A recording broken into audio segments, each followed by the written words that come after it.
أعوذ بالله من الشيطان الرجيم. بسم الله الرحمن الرحيم. وإذ قلنا للملائكة اسجدوا لآدم فسجدوا إلا إبليس كان من الجن ففسق عن أمر ربه أفتتخذونه وذريته أولياء من دوني وهم لكم عدو بئس للظالمين بدلا. صدق الله العلي العظيم. بسم الله الرحمن الرحيم. الحمد لله رب العالمين، والصلاة والسلام على أشرف المرسلين وعلى آله وصحبه أجمعين ومن تبعهم بإحسان إلى يوم الدين. إن نريد إلا الإصلاح ما استطعت وما توفيقي إلا بالله عليه توكلت وإليه أنيب. رب اشرح لي صدري ويسر لي أمري واحلل عقدة من لساني يفقه قولي.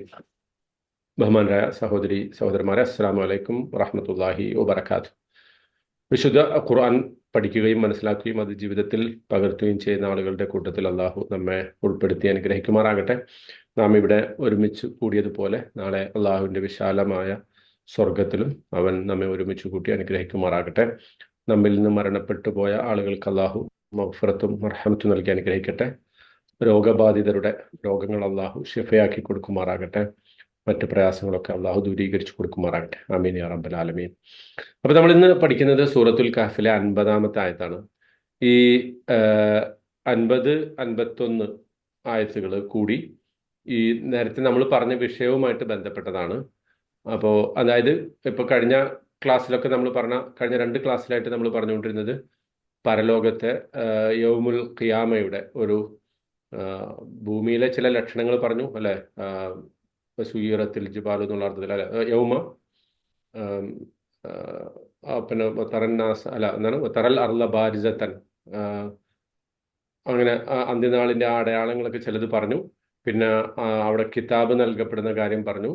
ലാ യുഗാദുരു സഗീറത്തൻ വലാ കബീറത്തൻ ഇല്ലാ അഹ്സാഹ, ചെറുതും വലുതുമായ എല്ലാം രേഖപ്പെടുത്തിയിട്ടുള്ള ആ ഗ്രന്ഥത്തിന്റെ അവസ്ഥ നമ്മൾ പറഞ്ഞു. അതിൽ നമ്മൾ നമ്മുടെ മീസാനുൽ ഹസനാത്തിൽ കനം തൂങ്ങുന്ന നന്മകളെ കുറിച്ച് നല്ല ലളിതമായ ഒരു വിചാരണ നേരിടേണ്ടി വരേണ്ട ഒരു ആവശ്യകതയെക്കുറിച്ച്, അതിനുവേണ്ടി പ്രാർത്ഥിക്കേണ്ടതിനെ കുറിച്ചൊക്കെ പറഞ്ഞു. അപ്പോൾ അതൊരു വരാനിരിക്കുന്ന ഒരു ഭാവിയിലെ ഒരു സംഭവമാണ്. പക്ഷെ ഇവിടെ ഈ ആയത്തിൽ അള്ളാഹു നമ്മളെ പാസ്റ്റിലേക്ക് കൂട്ടിക്കൊണ്ടുപോവാണ്. ഇതൊക്കെ എവിടെ നിന്നാണ് തുടങ്ങിയത്? അതായത് ഇനി ഭൂമിയും ആകാശമൊക്കെ അവസാനിച്ച് ഈ പ്രപഞ്ചമൊക്കെ അവസാനിച്ചിട്ട് ഒരു വിചാരണ വരാനിരിക്കുന്നു. അതിനെക്കുറിച്ചാണ് കഴിഞ്ഞ ക്ലാസ്സുകളിൽ പറഞ്ഞത്. ഇപ്പൊ പറയുന്നത് ഈ പ്രപഞ്ചത്തിന്റെയും ഈ മനുഷ്യന്റെയൊക്കെ തുടക്കം, നിങ്ങളുടെ തുടക്കം എവിടെ നിന്ന്, ആ ഒരു പാസ്റ്റിനെ കുറിച്ചാണ് ഈ ആയത്തിൽ പറയുന്നത്. അപ്പൊ ഇതിന്റെ ആദ്യ അർത്ഥം ഒന്ന് മനസ്സിലാക്കിയിട്ട് നമ്മൾ അതിന്റെ വിശദാംശങ്ങളിലേക്ക് പോകാം. വൈദ് കുൽന, നാം പറഞ്ഞ സന്ദർഭം ഓർക്കുക. അള്ളാഹു പറയുന്നു വൈദ് കുൽന, നാം പറഞ്ഞ ആ സന്ദർഭം. ലിൽ മലായികതി, ആരോട്? മലക്കുകളോട്. ഉസ്ജുദൂ ലി ആദം, നിങ്ങൾ എന്ത് ചെയ്യണം? ആദമിന് സുജൂദ് ചെയ്യണം. ആദമിന് വേണ്ടി സുജൂദ് ചെയ്യണം എന്ന് പറയാം, ലി ആദം. അതുപോലെ ലാമിന്, ലി ആദം എന്നുള്ള ലാമിന് ലാമുൽ അജല്, കാരണത്തിന്റെ ലാമ്, അങ്ങനെ ഒരു ലാമുണ്ട് എന്ന് പറഞ്ഞിട്ട് ആദമിനെ സൃഷ്ടിക്കപ്പെട്ടതിനാൽ നിങ്ങൾ സുജൂദ് ചെയ്യണം, എനിക്ക് സുജൂദ് ചെയ്യണം. 2 രൂപത്തിലും അതിനെ വ്യാഖ്യാനിക്കാം. ഓക്കെ, അതിന്റെ വ്യാഖ്യാനം, അതിന്റെ വിശദീകരണം പറയുമ്പോൾ നമ്മൾ കുറച്ചുകൂടി വിശദമായിട്ട് പറയാം. അപ്പോൾ ഉസ്ജുദൂലി ആദം, നിങ്ങൾ ആദമിന് സുജൂദ് ചെയ്യണം, അല്ലെങ്കിൽ ആദമിനെ സൃഷ്ടിക്കപ്പെട്ടതിനാൽ നിങ്ങൾ എനിക്ക് സുജൂദ് ചെയ്യണം. രണ്ടും അതിന്റെ അർത്ഥത്തിന്റെ വ്യാപ്തിയിൽ പെടുന്ന സംഗതിയാണ്. We can elaborate on that. ഫസജദു, അപ്പോൾ സുജൂദ് ചെയ്തു, സാഷ്ടാംഗം പ്രണമിച്ചു. ഇല്ല ഇബ്ലീസ്, ഇബ്ലീസ് ഒഴികെ.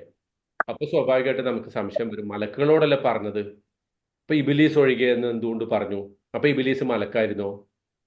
അതിനെ അള്ളാഹു ഖണ്ഡിക്കാണ്, തുടക്കത്തിൽ തന്നെ അതിനെ ഖണ്ഡിക്കാണ്. കാന മിനൽ ജിന്ന്, ഇബ്ലീസ് ഏതായിരുന്നു? ജിന്നിൽപ്പെട്ട ആളായിരുന്നു. ഇബ്ലീസ് ഒരു ഫോളൻ ഏഞ്ചൽ അല്ല. അതായത് മലക്കായിരുന്നു, തുടക്കത്തിൽ മലക്കായിരുന്നു, പിന്നീട് ഇബ്ലീസ് ജിന്നായി പോയതാണ്, അങ്ങനെയല്ല. ഇബ്ലീസ് നേരത്തെ തന്നെ, അതാണ് കാന മിനൽ ജിന്ന്. അയാൾ ഇബ്ലീസ് ആയിരുന്നു നേരത്തെ തന്നെ മിനൽ ജിന്ന്. ജിന്ന് വർഗത്തിൽപ്പെട്ട ആളായിരുന്നു. പിന്നെ എന്തിനായിരിക്കും അപ്പോൾ അള്ളാഹു ഇങ്ങനെ മലക്കുകളോട് സുജൂദ് ചെയ്യാൻ പറഞ്ഞപ്പോൾ ഇബ്ലീസ് സുജൂദ് ചെയ്യാത്തതിന് ഇബ്ലീസിനെ ശിക്ഷിച്ച എന്തിനാണ്? ചോദ്യം വരാം. അതൊക്കെ നിങ്ങളുടെ മനസ്സിൽ ഇപ്പോൾ ഉണ്ടായിക്കോട്ടെ ഏട്ടാ. നമുക്ക് ഇൻഷാ അല്ലാഹ് ഇത് വിശദീകരിക്കുമ്പോൾ അതിനെക്കുറിച്ച് പറയാം. ഓക്കെ. അപ്പോൾ ഇബ്ലീസ് ജിന്നിൽപ്പെട്ട ആളായിരുന്നു, പക്ഷെ സുജൂദ് ചെയ്തില്ല. അള്ളാഹു സുജൂദ് ചെയ്യാൻ മലക്കുകളോട് കൽപ്പിച്ചപ്പോൾ ഇബ്ലീസ് സുജൂദ് ചെയ്തില്ല. ഫസഖ അൻ അംരി റബ്ബിഹി, അയാൾ ആ ഇബ്ലീസ് ഫസഖ, അയാള് ധിക്കാരം പ്രവർത്തിച്ചു, പരിധി ലംഘിച്ചു, അനുസരണത്തിന്റെ വൃത്തത്തിൽ നിന്ന് പുറത്തു കടന്നു. ഒരു ഖറജ മിനൽ ഹദ്, ഒരു ഒരു ഒരു പരിധിയിൽ നിന്ന് പുറത്തു കിടക്കണേനാണ് എന്ത് പറയാം? ഫസഖ എന്ന് പറയാം. ഫുവൈസിഖ് എന്ന് പറയും എന്തിന്? എലിക്ക്. എന്തുകൊണ്ടാണ്? എലി മാളത്തിന്റെ പരിധിയിൽ നിന്ന് പുറത്തു കിടക്കുന്ന ആളാണ്. ചെറിയ കുഞ്ഞലി, ചുണ്ടലിക്ക് ഫുവൈസിഖ് എന്ന് പറയും.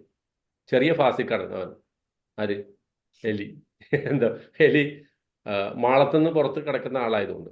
എന്നിട്ട് സകല കുഴപ്പമൊക്കെ ഉണ്ടാക്കും. ഇപ്പൊ റസൂല് ഒരു ഹദീസിൽ പറഞ്ഞിട്ട്, നിങ്ങൾ രാത്രി കിടക്കാൻ നേരത്ത് പാത്രങ്ങളൊക്കെ മൂടി വെക്കണം, തീയൊക്കെ അണക്കണം, കാരണം ഫുവൈസിക്ക് വരാൻ സാധ്യതയുണ്ടെന്നാണ് പറയണത് ആ ഹദീസിൽ.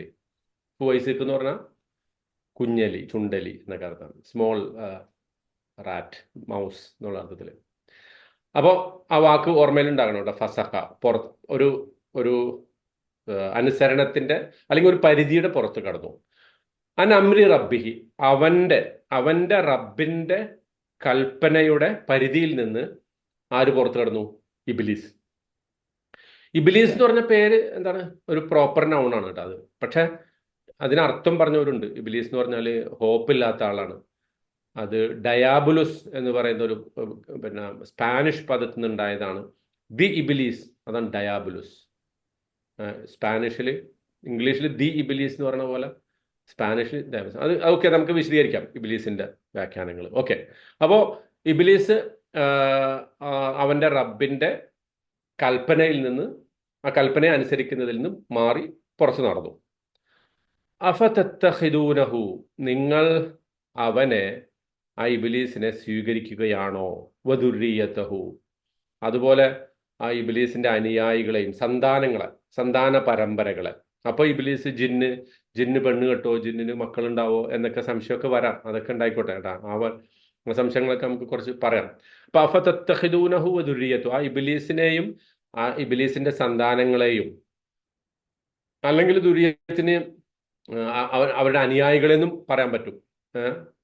ആ വിശ്വാസമുള്ള അല്ലെങ്കിൽ ഇബ്ലീസിന്റെ വഴിയെ സഞ്ചരിക്കുന്ന ആളുകളെയും ഒക്കെ നിങ്ങൾ സ്വീകരിക്കുകയാണോ? മിന്ദൂനി ഔലിയാ മിന്ദൂനി. ഔലിയാ എന്ന് പറഞ്ഞാൽ എന്താ? വലിയന്റെ ജമ്മാണ് ഔലിയ. ഒരു വല്ല യുവല്ലി എന്ന് പറഞ്ഞാൽ തൊട്ടടുത്തിരിക്കുക എന്നാണ് അർത്ഥം. ഏറ്റവും അടുത്ത ആളുകളായിട്ട് നിങ്ങൾ സ്വീകരിക്കുകയാണോ? മിന്ദൂനി, എന്നെ കൂടാതെ. അള്ളാഹു പറയാണ്, എന്നെ കൂടാതെ നിങ്ങൾ ഇബ്ലീസിനെയും അയാളുടെ ആളുകളെയും അടുത്ത മിത്രങ്ങളായിട്ട് നിങ്ങൾ സ്വീകരിക്കുകയാണോ? വഹും ലക്കും വഹും ലക്കും, അവർ ആയിരിക്കെ, ലക്കും നിങ്ങൾക്ക്, അദൂവൻ അവർ നിങ്ങൾക്ക് ശത്രു, ഒരു പ്രകടമായ ശത്രു ആയിരിക്കെ നിങ്ങൾ ആ ഇബ്ലീസിനെയും അയാളുടെ പരമ്പരയെയും മിത്രങ്ങളായിട്ട് സ്വീകരിക്കുകയാണോ? ബിഅ്സ ലിൽവാലിമീന ബദല. ബിഅ്സ, എത്ര മോശമാണ്. ഹൗ ഡിസ്ഗസ്റ്റിംഗ്, ഹൗ ടെറിബിൾ എന്നൊക്കെയുള്ള അർത്ഥത്തിലാണ് ബിഅ്സ. അതുപോലെ വരുന്ന വേറൊരു പദമുണ്ട്, ഓർക്കണ്ടോ? ഇവിടെ ഇതിന് തൊട്ട് മുമ്പ് പറഞ്ഞിട്ടുണ്ട് അല്ലാഹു. സാഅത്ത് മുർത്തഫഖ, ബിഅ്സ ശറാബു വസാഅത്ത് മുർത്തഫഖ. അതും ഇതുപോലെ തന്നെയാണ്. ബിഅ്സ ലിൽവാലിമീന ബദല. ആ ബിഅ്സ വരുമ്പോൾ ചില മാറ്റങ്ങൾ വരും, അല്ലെങ്കിൽ സെന്റൻസിന്റെ സ്ട്രക്ചറിന് ചില ചേഞ്ചസ് വരും. അത് നമുക്ക് വിശദീകരിക്കുമ്പോൾ പറയാം. ബിഅ്സ ലിൽവാലിമീന ബദല, അക്രമികളെ സംബന്ധിച്ചിടത്തോളം അതെത്ര മോശം പകരമാണ്, എത്ര വെറുപ്പ് കലർന്ന ഒരു പകരമാണ് അവർ സ്വീകരിക്കുന്നത്. അത് അള്ളാഹു ഉണ്ടായിരിക്കെ, വലിയായിട്ട് അള്ളാഹ് ഉണ്ടായിരിക്കെ, അള്ളാഹ് അല്ലാത്തൊരു വലിയായിട്ട് ഇബ്ലീസിനെ സ്വീകരിക്കുക എന്ന് പറഞ്ഞാൽ, അങ്ങനെ ചെയ്യുന്ന ആളുകൾ അക്രമമാണ് ചെയ്യുന്നത്. കാരണം ലുൽമിന്റെ അർത്ഥം എന്താ നമ്മൾ പറഞ്ഞ? ലുൽമിന്റെ അർത്ഥം എന്താ പറഞ്ഞ? അറബി പറ. വളുഉ ശൈഇ ഫി ഗൈരി മൗളിഇഹി. വളുഉ ശൈഇ ഫി ഗൈരി മൗളിഇഹി. അറബിയൊക്കെ പഠിക്കുമ്പോൾ കുറച്ച് അറബിയിലും പറയണം കേട്ടാ അർത്ഥമൊക്കെ. ഒരു സാധനത്തെ അതിന്റെ സ്ഥാനത്തല്ലാതെ വെക്കണേനാണ് എന്ത് പറയുക, ദുൽമ്, ക്രമം തെറ്റിച്ചു വെക്കുക. അപ്പോൾ അള്ളാഹുവിനെ വലിയായി സ്വീകരിക്കാതെ ഇബിലീസിനെ ആ സ്ഥാനത്ത് വെക്കുമ്പോൾ അതിന്റെ ക്രമം തെറ്റിച്ച് വെക്കുകയാണല്ലോ, അതാണ് ദുൽമ്. അങ്ങനെയുള്ള ആളുകളെ സംബന്ധിച്ചിടത്തോളം ഇത് എത്ര മോശം പകരമാണ് ഇത്. ഓക്കെ, അപ്പൊ ഇതാണ് ഈ ആയത്തിന്റെ ഒരു വാക്കർത്ഥം. ഇനി ഇതിന്റെ വിശദീകരണത്തിലേക്ക് വരുമ്പോൾ ഈ പരിശുദ്ധ ഖുർആനിൽ ഏതാണ്ട് 7 സ്ഥലങ്ങളിൽ, കൃത്യമായി പറഞ്ഞാൽ 7 സ്ഥലങ്ങളിൽ ഈ ചരിത്രം, ഈ കഥ പറഞ്ഞിട്ടുണ്ട്. ആരുടെ കഥ? ആദമിന്റെയും ഇബ്ലീസിന്റെയും ചരിത്രം പറഞ്ഞിട്ടുണ്ട്. പക്ഷേ എന്ന് പറഞ്ഞാൽ അതിന് വേറൊരർത്ഥം, ഒരാള് ഈ 7 ദിവസം കൊണ്ട് ഖുർആൻ പാരായണം ചെയ്യണമെങ്കിൽ ആ 7 ദിവസത്തിൽ ഒരു പ്രാവശ്യമെങ്കിലും ഈ ആദമിന്റെ ഇബ്ലീസിന്റെ കഥയിലൂടെ കടന്നു പോകും. അതാണ് അതിന്റെ ചുരുക്കി പറഞ്ഞ അതിന്റെ അർത്ഥം അതാണ്. പക്ഷെ ഒരു സ്ഥലത്തും ഒരേപോലെ ഈ കഥ അള്ളാഹ് പറഞ്ഞിട്ടില്ല.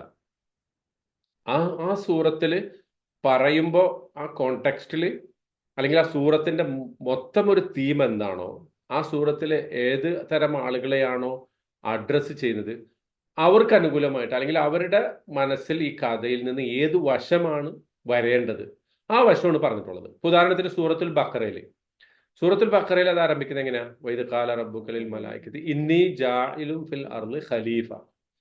മനുഷ്യന്റെ ഒരു സൃഷ്ടിപ്പിനെ കുറിച്ച് അള്ളാഹ് പറയുന്നത് ഒരു പ്രതിനിധിയായിട്ട് മനുഷ്യനെ സൃഷ്ടിക്കാൻ ആഗ്രഹിക്കുന്നു.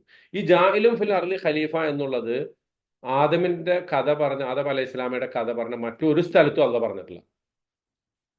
ഇനി സൂറത്തുൽ ഇസ്രാ, ഇതിന് തൊട്ട് മുമ്പുള്ള സൂറത്തുൽ ഇസ്രായില് ഇതുപോലെ തന്നെ പറഞ്ഞു തുടങ്ങിയിട്ടുണ്ട്. വൈദ് ഖുൽനാലിൽ മലായികത്തി ഇസ്ജുദൂ ലി ആദമ ഫസജദൂ ഇല്ലാ ഇബ്ലീസ് എന്ന് പറഞ്ഞിട്ട് അവിടെ പിന്നെ അതുവരെ സെയിം ആണ്.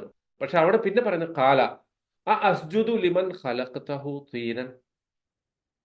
അസ്ജുദു, ഇബ്ലീസ് ന്യായം പറയണ്, ഞാൻ ഒരു മണ്ണുകൊണ്ട് സൃഷ്ടിച്ച ആ ഇബ്ലീസ് ആദമിന് തീ കൊണ്ട് സൃഷ്ടിക്കപ്പെട്ട ഞാൻ സുജൂദ് ചെയ്യുകയോ? അപ്പൊ എന്തുകൊണ്ടാണ്? ഇപ്പൊ ഉദാഹരണം നോക്കിയേ, സൂറത്തുൽ ഇസ്രാന്റെ തുടക്കം എങ്ങനെയാ? സുബ്ഹാനല്ലദി അസ്റാ ബിഅബ്ദിഹി ലൈലൻ. സൂറത്തുൽ ഇസ്രാ ആരെയാണ് അഭിസംബോധന ചെയ്യണമെന്ന് ഞാൻ മുമ്പ് പറഞ്ഞിട്ടുണ്ട്. നിങ്ങൾ ചിലപ്പോൾ ഓർക്കുന്നുണ്ടാവും. ആരെങ്കിലും ഓർക്കുന്നുണ്ടോ? സൂറത്തുൽ കഹ്ഫ് ക്രിസ്ത്യാനികളെയാണ് അഭിസംബോധന ചെയ്യുന്നത്. മെയിനായിട്ട് പ്രൈമറി ഓഡിയൻസ്, എല്ലാവരും ഓഡിയൻസ് ആണ്, പക്ഷെ പ്രൈമറി ഓഡിയൻസ്, കാരണം കബുറത്ത് കലിമത്തൻ തഖ്റുജു മിൻ അഫ്വാഹിഹിം, അല്ലെ? അവർ അള്ളാഹുവിന് സന്താനത്തെ സൃഷ്ടിച്ചു എന്ന് പറയുന്നത് കഹ്ഫിലാണ്. സൂറത്തുൽ ഇസ്രാന്റെ പ്രഥമ അഭിസംബോധന ആരാ? ജൂതന്മാരാണ്, ജൂത കമ്മ്യൂണിറ്റിയാണ്. ജൂത കമ്മ്യൂണിറ്റിയുടെ ഒരു പ്രധാനപ്പെട്ട പ്രശ്നം, റസൂൽ സല്ലല്ലാഹു അലൈഹി വസല്ലമയെ അവർ അംഗീകരിക്കാത്തതിന്റെ ഒരു പ്രശ്നം എന്തായിരുന്നു? ഈ പ്രവാചകൻ ഞങ്ങളുടെ കൂട്ടത്തിൽ വന്നില്ല, ബനി ഇസ്രായേലിൽ വരാതെ ഈ നിരക്ഷരരായിട്ടുള്ള ഉമ്മീയങ്ങളായിട്ടുള്ള മക്കക്കാരിലാണല്ലോ ഈ പ്രവാചകൻ വന്നത്. അപ്പൊ അവർക്ക് കാര്യം മനസ്സിലാക്കി കൊടുക്കാൻ അള്ളാഹു ഇബ്ലീസിന്റെ ഉദാഹരണം പറഞ്ഞു. ഇബ്ലീസ് ഇതുപോലെ തന്നെയാണ് പറഞ്ഞത്, നിങ്ങളെപ്പോലെ തന്നെ. എന്താ പറഞ്ഞത്? അസ്ജുദു ലിമൻ ഖലഖതഹു തീനൻ, മണ്ണുകൊണ്ട് സൃഷ്ടിച്ച ആദമിനെ ഞാൻ സുജൂദ് ചെയ്യുകയോ? ജൂതന്മാർക്ക് അത് വേഗം മനസ്സിലാവണം. എന്ത്? നിങ്ങൾ ഈ പറയുന്ന നിങ്ങളുടെ കൂട്ടത്തിൽ പെടാത്ത, അല്ലെങ്കിൽ നേരത്തെ നമ്മൾ പറഞ്ഞല്ലോ, ഫുട്ബോളിനെ കുറിച്ച് പറഞ്ഞപ്പോൾ നമ്മൾ പറഞ്ഞല്ലോ, എന്ത് ബ്ലഡ്, കളറ്, പരമ്പര, റേസ് ഒക്കെ നോക്കിയിട്ട് ഓരോരുത്തരെയും ക്ലാസ്സുകളായിട്ട് തിരിക്കുന്ന ഒരു സംസ്കാരത്തെ ഖുറൈശികൾക്ക് അങ്ങനെ ഒരു സുപ്പീരിയോറിറ്റി ഇതില്ലേ? ഖുറൈശികൾക്ക് ഉണ്ട്. അന്ന് എല്ലാ ഗോത്ര വംശീയ മഹിമകളും ആളുകൾ പറഞ്ഞിരുന്നോണ്ടാണ്. അതുകൊണ്ടാണല്ലോ ഹജ്ജത്തുൽ വിദാന്റെ സന്ദർഭത്തിൽ അള്ളാന്റെ റസൂല് ആ പ്രസംഗത്തിൽ ഊന്നി പറഞ്ഞ ഒരു സംഗതി എന്താ? എല്ലാത്തരം ജാഹിലിയത്തിന്റെ ഗോത്ര മഹിമകളും ഞാൻ എൻ്റെ കാലിന്റെ അടിയിൽ ചവിട്ടി താഴ്ത്തുന്നു.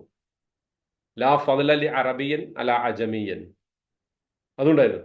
പക്ഷെ അതിനേക്കാളും സ്ട്രോങ് ആയിരുന്നു ആരുടെ? ജൂതന്മാരുടെ വംശീയത. അതിപ്പോഴും അങ്ങനെ തന്നെയാണ്. നിങ്ങൾക്ക് ഒരിക്കലും മതം മാറിയിട്ട് ജൂതനാവാൻ പറ്റൂല. കാരണം എന്താ? അവർ പറയുന്നത് ഒരു ജൂത സ്ത്രീയിൽ ജനിച്ച ഒരു കുട്ടി അല്ലാതെ ജൂതൻ ആവൂല. നാച്ചുറലൈസ്ഡ് സിറ്റിസൺ ഇസ്രായേലിൽ ഇല്ല. മനസ്സിലായോ? അത് പണ്ടും അങ്ങനെ തന്നെയാണ്. അപ്പൊ പ്രവാചകൻ സല്ലല്ലാഹു അലൈഹി വസല്ലമയെ അനുസരിക്കാതിരിക്കാൻ അവർക്കുള്ള തടസ്സം എന്തായിരുന്നു? മുഹമ്മദ് നബി സല്ലല്ലാഹു അലൈഹി വസല്ലം അറബികളിൽ നിന്നുള്ളവരായിരുന്നു. അപ്പൊ ഈ വംശമഹിമ പലയിടത്തും ഏറ്റക്കുറവുണ്ട്. അതിപ്പോ നമ്മുടെ നാട്ടില് നമ്മൾ ബംഗാളിനെ മോശമായിട്ട് കാണും, പക്ഷെ ഇവിടെ എത്തുമ്പോൾ നമ്മളൊരു ബംഗാളിയായിട്ട് മാറും. അങ്ങനെ ഉണ്ടല്ലോ. നമ്മളെ മോശമായിട്ട് കാണുന്ന ആളുകളുടെ അടുത്താണ് ഇവിടെ. ഇവരെ മോശമായിട്ട് കാണുന്നവരാണ് ഇവര് വേറെ സ്ഥലത്ത് ചെല്ലുമ്പോ. അപ്പൊ ഈ തട്ടുകള് ഈ മഹിമ, ഗോത്ര മഹിമ, തറവാട് സംവിധാനമൊക്കെ എല്ലായിടത്തും ഉണ്ട്. പ്യുവർ ബ്ലഡ് എന്ന് പറഞ്ഞിട്ടൊരു സാധനം ചിലരുടെ മാത്രം കുത്തകയായിട്ട് ചിലർ വെച്ചിട്ട്, നമ്മുടെ ഇന്ത്യയിൽ എന്തായിരുന്നു അവസ്ഥ? ബ്രാഹ്മണൻ, ക്ഷത്രിയൻ, വൈശ്യൻ, ശൂദ്രൻ, പിന്നെ ഇതിൽ ഒന്നും പെടാത്ത ആളുകൾ ഒക്കെ ആയിട്ട് മനുഷ്യരെ തട്ടുകളായി.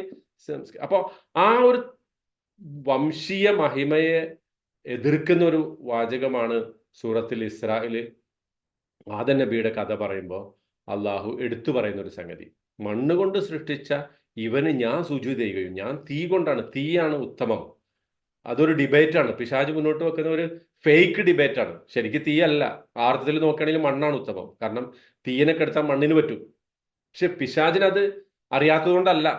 പിന്നെയോ അവൻ എന്തെങ്കിലും ഒരു മഹിമ പറയണമല്ലോ. അപ്പോൾ ഈ മഹിമ ഇന്നും ഇപ്പോഴും പ്രാക്ടിക്കലാണ്. ചില ആളുകൾ, ചില സിറ്റിസൺസ് ഗ്രേഡ് 1 സിറ്റിസൺ ആണ്, ചിലർ ഗ്രേഡ് 2 സിറ്റിസൺ ആണ്. അങ്ങനെയൊക്കെയുള്ള രാജ്യങ്ങളൊക്കെ ഉണ്ട് ഇപ്പോൾ ഈ ഒരു വംശീയ മഹിമയെ അള്ളാഹു എടുത്തു പറയുന്ന ഒരു ഭാഗമാണ്. അതൊന്ന് സൂചിപ്പിക്കാൻ വേണ്ടി. അതുപോലെ ഇവിടെ ഈ സൂറത്തുൽ കഹ്ഫില് ഇബ്ലീസിനെ പറഞ്ഞപ്പോ ഫസഖ അൻ അംരി റബ്ബിഹി, റബ്ബിന്റെ കൽപ്പനയിൽ നിന്ന് അവൻ തെറ്റി നടന്നു എന്ന് പറയുമ്പോൾ ഇത് ക്രിസ്ത്യൻ സമൂഹത്തെയാണ് വാസ്തവത്തിൽ ആ അർത്ഥത്തിൽ അഡ്രസ് ചെയ്യുന്നത്. ഇപ്പൊ ഖുർആൻ ക്രിസ്ത്യൻ സമൂഹത്തെയും ജൂത സമൂഹത്തെ അഡ്രസ് ചെയ്യുന്നിടത്ത് ഒരു മയത്തോടു കൂടിയാണ് ക്രിസ്തീയ സമൂഹത്തെ അഡ്രസ് ചെയ്തിട്ടുള്ളത്. ഇപ്പോ അതായത് ക്രിസ്ത്യാനികൾ പറഞ്ഞത് കബുറത്ത് കലിമത്തൻ, അവരുടെ വാക്ക് ഭയങ്കര വലുതാണ്. തകാദു സമാവാതു യതഫത്തർന, അവരുടെ ഈ വാക്ക് കാരണം അൻ ദഅഉ ലിർറഹ്മാനി വലദ, ആകാശവും ഭൂമിയൊക്കെ പൊട്ടിപ്പിളരും. അവര് പരമകാരുണികനായ അള്ളാഹുവിന് ഒരു സന്താനത്തെ കൽപ്പിച്ചതിന്റെ പേരിൽ ആകാശവും ഭൂമിയൊക്കെ പൊട്ടിപ്പിളരുന്ന് അള്ളാഹ് പറഞ്ഞിട്ടുണ്ടെങ്കിൽ കൂടി ജൂത സമൂഹത്തെ അപേക്ഷിച്ച് നോക്കുമ്പോൾ ക്രിസ്തീയ സമൂഹത്തെ അള്ളാഹു അഡ്രസ് ചെയ്തത് ഒരു മയത്തിലാണ്. എന്ന് മാത്രമല്ല, അവരുടെ കൂട്ടത്തിൽ ഖുർആൻ കേൾക്കുമ്പോൾ ഹൃദയങ്ങൾ തരളിതമാകുന്ന ആളുകളുണ്ട്, കണ്ണിൽ നിന്ന് കണ്ണുനീര് വരുന്ന ആളുകളുണ്ട് എന്നൊക്കെ അള്ളാഹ് പറഞ്ഞിട്ടുണ്ട് ക്രിസ്തീയ സമൂഹത്തെ കുറിച്ച്. ഇപ്പൊ ഇവിടെ ഇത്ര പറഞ്ഞിട്ടുള്ളൂ. ഈ ആദം നബി അലൈഹി ഇസ്ലാമയുടെയും ഇബ്ലീസിന്റെ കഥ പറയുമ്പോൾ ഇബ്ലീസ് തന്റെ റബ്ബിന്റെ കൽപ്പനയിൽ നിന്ന് മാറി നടന്നു. അത് ക്രിസ്തീയ സമൂഹത്തിനും ബാധകമായിട്ടുള്ള ഒരു സംഗതിയാണ്. അവരുടെ റബ്ബിന്റെ കൽപ്പനയിൽ നിന്ന് മാറി നടന്നിട്ടുള്ള. അപ്പോ നമ്മൾ പറയണ്ട ഇത് ക്രിസ്തീയ ജൂത സമൂഹത്തിന് മാത്രമാണ്. അങ്ങനെ ഒരു മുസ്ലിം സമൂഹത്തിൽ പിന്നീട് അങ്ങനെ ഉണ്ടാകുമ്പോൾ അവർക്കും ഇത് ബാധകമാണ്. ഒരു മുസ്ലിം സമൂഹത്തിൽ ഗോത്ര മഹിമയുടെ പേരിൽ ആളുകളെ മാറ്റി നിർത്തുമ്പോൾ അവര് മറ്റേ സൂറത്തുൽ ഇസ്രായിലെ കഥയെക്കുറിച്ച് അവർക്ക് ഓർമ്മ വരണം. അള്ളാന്റെ കൽപ്പനയിൽ നിന്ന് തെറ്റി നടക്കുമ്പോൾ സൂറത്തുൽ കഹ്ഫിലെ ഈ പറഞ്ഞ കഥയുടെ ഈ സാരാംശം അവരുടെ മനസ്സിലുണ്ടാകണം. അതിനാണല്ലോ ഖുർആൻ എല്ലാ കാലത്തേക്കുമാണ് എന്ന് പറഞ്ഞിട്ടുള്ളത്. ഓക്കെ, അപ്പൊ അതാണ് ഒരു പ്രധാനപ്പെട്ട ഒരു സംഗതി. 7 സ്ഥലത്ത് ഈ ആദം നബിയുടെയും ഇബ്ലീസിന്റെയും കഥ പറഞ്ഞിട്ട് ഓരോ സ്ഥലത്തും ഓരോ പ്രത്യേകമായിട്ടുള്ള കോണ്ടെക്സ്റ്റ് ആണ് അത് പറഞ്ഞിട്ടുള്ളത് എന്നതാണ് വളരെ പ്രധാനപ്പെട്ട ഒരു സംഗതി. ഇനി ഈ പിന്നെ ഈ ഇബ്ലീസിന്റെ ഒരു ഫണ്ടമെന്റൽ നേച്ചർ, ഒരു അടിസ്ഥാനപരമായ ഒരു പ്രകൃതിയെ കുറിച്ചാണ് അള്ളാഹു ഇവിടെ ഏറ്റവും ഊന്നി പറയുന്നത്. അതെന്താണ്? അതൊരു തൻ്റെ വംശത്തിന്റെ പേരിലുള്ള ഒരു സുപ്പീരിയോറിറ്റി. താൻ ഒരു പെർട്ടിക്കുലർ കമ്മ്യൂണിറ്റിയിൽ ജനിച്ചു, അല്ലെങ്കിൽ ഞാനൊരു ഏറ്റവും പ്രധാനപ്പെട്ട ഒരു എൻ്റെ കളർ ഇന്നതാണ് എന്നൊക്കെ പറയുന്ന എല്ലാത്തരം പിന്നെ എല്ലാത്തരം ഔന്നത്യങ്ങളുണ്ടല്ലോ. നമ്മൾ മനുഷ്യർ പരസ്പരം കൽപ്പിക്കുന്ന അത്തരം ഔന്നത്യങ്ങളെ അള്ളാഹു സുബ്ഹാനഹു വതആല നിഷേധിക്കുന്ന ഒരു ഭാഗമാണ് ഇത് എന്നുകൂടി നമ്മൾ ഇതിനോട് ചേർത്ത് മനസ്സിലാക്കണം കേട്ടോ. ഈ സൂറത്തുൽ കഹ്ഫ് തുടങ്ങുന്നത് തന്നെ ആ ക്രിസ്തീയ സമൂഹത്തിന്റെ അവരുടെ വ്യതിചലനത്തെ കുറിച്ച് പറഞ്ഞുകൊണ്ടാണ് അല്ലെ. എന്താണ് തുടക്കം എങ്ങനെയാ? ലിയുൻദിറല്ലദീന ഖാലു ഇത്തഖദല്ലാഹു വലദൻ മാ ലഹും ബിഹി മിൻ ഇൽം വലാ ലി ആബാഇഹിം. അവര് അള്ളാഹുവിന്റെ കൽപ്പനയിൽ നിന്ന് തെറ്റി നടന്നു എന്നതിന്റെ തെളിവാണ് ആ പറയുന്നതൊക്കെ. അവർക്കൊരു വിവരമില്ല, അവരുടെ പിതാക്കന്മാർക്കും ഇല്ല. കബുറത്ത് കലിമത്തൻ എന്നൊക്കെ പറഞ്ഞിട്ട് പറയുന്നതാണ്. ഓക്കെ, അപ്പോ ഇവിടെ വളരെ ഇൻട്രസ്റ്റിംഗ് ആയിട്ടുള്ള ഒരു ഇൽത്തിഫാത്ത് ഉണ്ട്. അതെന്താന്ന് വെച്ചാല് ഇപ്പൊ നമ്മൾ പറഞ്ഞല്ലോ, ഇതിനു മുമ്പത്തെ ഇൽത്തിഫാത്ത് എന്ന് പറഞ്ഞാൽ എന്താ? ഇൽത്തിഫാത്ത് പറയും വേറെ കാര്യത്തിലേക്ക് സംസാരിക്കാൻ ഒരു ട്രാൻസിഷൻ. കുറച്ച് ഒരു കാര്യം പറയാം. അപ്പൊ ഇപ്പൊ ഈ ജഡ്ജ്മെന്റ് ഡേ എന്ന് പറയുന്നത് ഭാവി കാലമാണ് അല്ലെ, വരാനിരിക്കുന്നതാണ്, അന്ത്യനാള്. ഇതോ പാസ്റ്റ് ആണ്. അപ്പൊ നേരെ ഫ്യൂച്ചറിനെ കുറിച്ച് പറഞ്ഞെടുത്തുനിന്ന് നേരെ അള്ളാഹു എന്ത് ചെയ്യുന്നു? പാസ്റ്റിലേക്ക് പോകുന്നു. അതിൻ്റെ ഉദ്ദേശം എന്താ? നിങ്ങൾ ഫേസ് ചെയ്യാനിരിക്കുന്ന ഒരു അന്ത്യനാളുണ്ട്. ആ അന്ത്യനാളിൽ നിങ്ങൾക്ക് വരാനിരിക്കുന്നതൊക്കെ എന്താണ് എന്നുള്ളതിൻ്റെ തുടക്കം, അത് ഡിസ്ക്രൈബ് ചെയ്യുന്നതിൻ്റെ ഒരു തുടക്കമാണ് ഇവിടെ പറയുന്നത്. അപ്പോൾ ആ ഫ്യൂച്ചറിനെ കുറിച്ചുള്ള സംസാരത്തിൽ നിന്ന് പാസ്റ്റിലേക്കുള്ള ഒരു ഇൽത്തിഫാത്ത് ജമനി എന്നാണ് അതിനെ പറയാം. ഒരു സ്ഥലത്തെക്കുറിച്ച് പറഞ്ഞിട്ട് വേറെ സ്ഥലത്തേക്ക് പോകുമ്പോൾ ഇത് ഇൽത്തിഫാത്ത് മക്കാനിയാണ്. മക്കാൻ ഒരു പ്ലേസിന്റെ ട്രാൻസ്ലേഷൻ. ഇവിടെ ഒരു ഇൽത്തിഫാത്ത് ജമനിയാണ് കേട്ടോ. ഓക്കെ. അപ്പോ ഖുർആൻ ഒരു അന്ത്യനാളിന്റെ ഒരു സീനറി, ഒരു പശ്ചാത്തലമാണ് ഇതിനു മുമ്പ് വിശദീകരിച്ചത്. അള്ളാഹുവിന്റെ മുമ്പിൽ നമ്മളിങ്ങനെ ചോദ്യത്തിന് വേണ്ടി ചോദ്യം ചെയ്യുന്ന ഒരവസ്ഥയിൽ നമ്മൾ നിൽക്കുന്നു. പർവ്വതങ്ങളൊക്കെ അതിനു മുമ്പ് തകർന്നു പോയിട്ടുണ്ട്. പ്രപഞ്ചം മുഴുവൻ ഇടിഞ്ഞു പൊളിഞ്ഞ് എല്ലാം ഒരു നിരപ്പായ, അല്ലെ, തറൽ അറുള്ള ബാരിസത്തൻ, ഒരു ഫ്ലാറ്റ് ആയിട്ടുള്ളൊരു ഇതായിട്ട് കാണാൻ സാധിക്കും. അവിടെ വെച്ചിട്ട് അള്ളാഹു ചോദിക്കുകയാണ്, ഇത് എവിടെ നിന്നാണ് ഇതൊക്കെ സ്റ്റാർട്ട് ചെയ്തതെന്ന് നിങ്ങൾ ഓർക്കുന്നുണ്ടോ? അതിലേക്കാണ് ഈ പോകുന്നത് കേട്ടാ. അപ്പൊ ആ ഒരു നിങ്ങൾ ശരിക്കും വന്നത് മലക്കുകൾ നിങ്ങൾക്ക് വേണ്ടി സുജൂദ് ചെയ്ത ഒരു പ്രത്യേക സൃഷ്ടിയാണ് നിങ്ങൾ. അത് നിങ്ങൾക്ക് ഓർമ്മ വേണം. അതാണ് അള്ളാഹു ഇവിടെ പറയുന്നത്. മലക്കുകൾ നിങ്ങൾക്ക് വേണ്ടി സുജൂദ് ചെയ്ത ഒരു സൃഷ്ടിയാണ് നിങ്ങൾ. അള്ളാഹുവിന്റെ ഏറ്റവും ഇഷ്ടപ്പെട്ട അടുത്ത ദാസന്മാരായിട്ടുള്ള മുഖറബിങ്ങളായിട്ടുള്ള മലക്കുകൾ അടക്കം സുജൂദ് ചെയ്ത ഒരു പ്രത്യേക സൃഷ്ടികളാണ് നിങ്ങൾ. ഇത് നിങ്ങൾക്ക് ഓർമ്മ വേണം എന്നതാണ് അള്ളാഹു ഇവിടെ ഈ ഇൽത്തിഫാത്ത് ജമനി, ഈ കാലം ഇങ്ങനെ ട്രാൻസിഷൻ പറഞ്ഞുകൊണ്ട് അള്ളാഹു ഓർമ്മിപ്പിക്കുന്നത് അതാണ് കേട്ടോ. ഇനി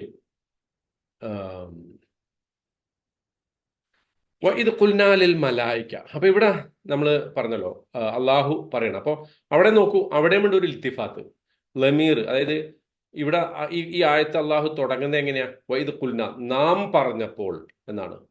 നാം എന്ന് പറഞ്ഞത് ഉദ്ദേശിക്കുന്ന ആരെയാ? അള്ളാഹുവിനാണ്. അത് പിന്നെ ഒരു അതോറിറ്റേറിയൻ സംസാരമാണ് അത്. ഇപ്പോ ഈ ഒരു രാജാവ് ഒരു കൽപ്പന പുറപ്പെടുവിക്കുമ്പോൾ, ഇന്നത്തെ കാലത്ത് ഗവൺമെന്റുകൾ കൽപ്പന പുറപ്പെടുവിക്കുമ്പോൾ അവരെഴുതും വി എന്ന് എഴുതാം, ഐ എന്ന് എഴുതൂല. ഇപ്പൊ ഇവിടത്തേക്ക് ഒരു ഒഫീഷ്യൽ ഗസറ്റ് എടുത്ത് നോക്കിക്കഴിഞ്ഞാൽ അമീർ ഒരു പ്രസ്താവന പുറപ്പെടുവിക്കുന്നുണ്ട്, അല്ലെങ്കിൽ ഒരു പ്രസിഡന്റ്, അവരൊക്കെ വി എന്ന് എഴുതുക. നാം, അല്ലെ, പണ്ട് നമ്മൾ മലയാളത്തിലൊക്കെ അങ്ങനെ പഠിക്കാറുള്ളൂ, നാം കൽപ്പിക്കുന്നു, നോം കൽപ്പിക്കുന്നു എന്നൊക്കെ പറഞ്ഞിട്ട്. അതാണത്. അപ്പൊ അതൊരു അതോറിറ്റിയുടെ സംഭാഷണമാണ്. ഇപ്പൊ ഇവിടെ അള്ളാഹു പറയാണ് എന്ത്? ഈ വൈദ് ഖുൽനാലിൽ മലായിക്കത്തി, നമ്മൾ മലക്കുകളോട് പറഞ്ഞ സന്ദർഭം. അപ്പോ സ്വാഭാവികമായിട്ടും മലക്കുകളുടെ കൂട്ടത്തിൽ ആര് പെടുവോ? ഇബ്ലീസ് പെടുവോ എന്നതാണ് നമ്മുടെ ഒരു ചോദ്യം, അല്ലെ? മലക്കുകളോടല്ലേ പറഞ്ഞത്. അവിടെ പിന്നെ ഇബ്ലീസ് എന്തുകൊണ്ട് സുജൂദ് ചെയ്തില്ല? അപ്പൊ ഇവിടെ അതിനു മുമ്പ് നമുക്ക് ഉസ്ജുദൂലി ആദം, അതിനെക്കുറിച്ച് ആദ്യം പഠിക്കാം, എന്നിട്ട് പിന്നെ അതിനകത്തേക്ക് വരാം. ആദമിന് സുജൂദ് ചെയ്യണം. അതിനെക്കുറിച്ച് ഞാൻ പറഞ്ഞു. ഒന്നുകിൽ ആദമിന്റെ മുമ്പിൽ സുജൂദ് ചെയ്യണം, അങ്ങനെ ആയാലും കുഴപ്പമില്ല. കാരണം എന്താ? ആദമിന്റെ മുമ്പിൽ സുജൂദ് ചെയ്താൽ അത് ശിർക്കാവൂലേ എന്ന ചോദ്യത്തിന് പ്രസക്തിയില്ല. എന്തുകൊണ്ടാ? അള്ള കൽപ്പിച്ചതാണ്. അള്ള കൽപ്പിച്ചത് കൊണ്ടാണ് സുജൂദ് ചെയ്യുന്നത്. രണ്ടാമത്തെ ഒരു പോയിന്റ്, ഉസ്ജുദു ലി ആദം, ആ ലാമിനെ ലാമുൽ അജൽ, ഇങ്ങോട്ടാണോ ചോദ്യം? അല്ല, ഓക്കെ. അതായത് ലാമുൽ അജൽ എന്ന് പറഞ്ഞ ഒരു കാരണത്തിന്റെ അജല്. കാരണം എന്ന് പറഞ്ഞാൽ ഈ ആദം കാരണമായിട്ട്, ആദമിനെ സൃഷ്ടിച്ച ഞാൻ, എൻ്റെ ഒരു മഹത്തായ സൃഷ്ടിയാണല്ലോ ആദം, അല്ലെ? അതുകൊണ്ട് ആ ആദമിന്റെ ഫലമായിക്കൊണ്ട്, അല്ലെങ്കിൽ ആദമിനെ സൃഷ്ടിച്ച ആ മഹത്തരമായിട്ടുള്ള ഒരു പ്രവൃത്തിയെ മാനിച്ചുകൊണ്ട് നിങ്ങൾ എന്ത് ചെയ്യണം? സുജൂദ് ചെയ്യണം എന്ന ഒരു വാചകവും, അല്ലെങ്കിൽ ഒരു വാദവും ഉസ്ജുദൂലി ആദം എന്ന അർത്ഥത്തിലുണ്ട് കേട്ടോ. അപ്പൊ ഇത് രണ്ടായാലും അതെന്തല്ല? ശിർക്കല്ല, അള്ളാഹു അല്ലാത്തവർക്കുള്ള സുജൂദ് അല്ല. Why? Because Allah said so, Allah commanded so, അള്ളാഹാണ് അങ്ങനെ കൽപ്പിച്ചത്. ഇനി നമുക്ക് ഫസജദു ഇല്ല ഇബ്ലീസ്, അതിലേക്ക് വരാം. അപ്പൊ എല്ലാവരും സുജൂദ് ചെയ്തു, ഇബ്ലീസ് ചെയ്തില്ല. സ്വാഭാവികമായിട്ടും ഇബ്ലീസ് ഇബ്ലീസ് മലക്കുകളിൽ പെട്ടതാണ് എന്ന ഒരു വാദം സാധാരണഗതിയിൽ ഉന്നയിക്കാറുണ്ട്. അതിന്റെ മറുപടി, ഒന്നാമത്തെ മറുപടി എന്താണെന്ന് വെച്ചാല്, നമ്മളിപ്പോ ചിലപ്പോൾ പറയാല എല്ലാ കുട്ടികളും വന്നു, പക്ഷെ ഉസ്താദ് സലീം വന്നില്ല അല്ലെങ്കിൽ ഇന്ന ടീച്ചർ വന്നില്ല.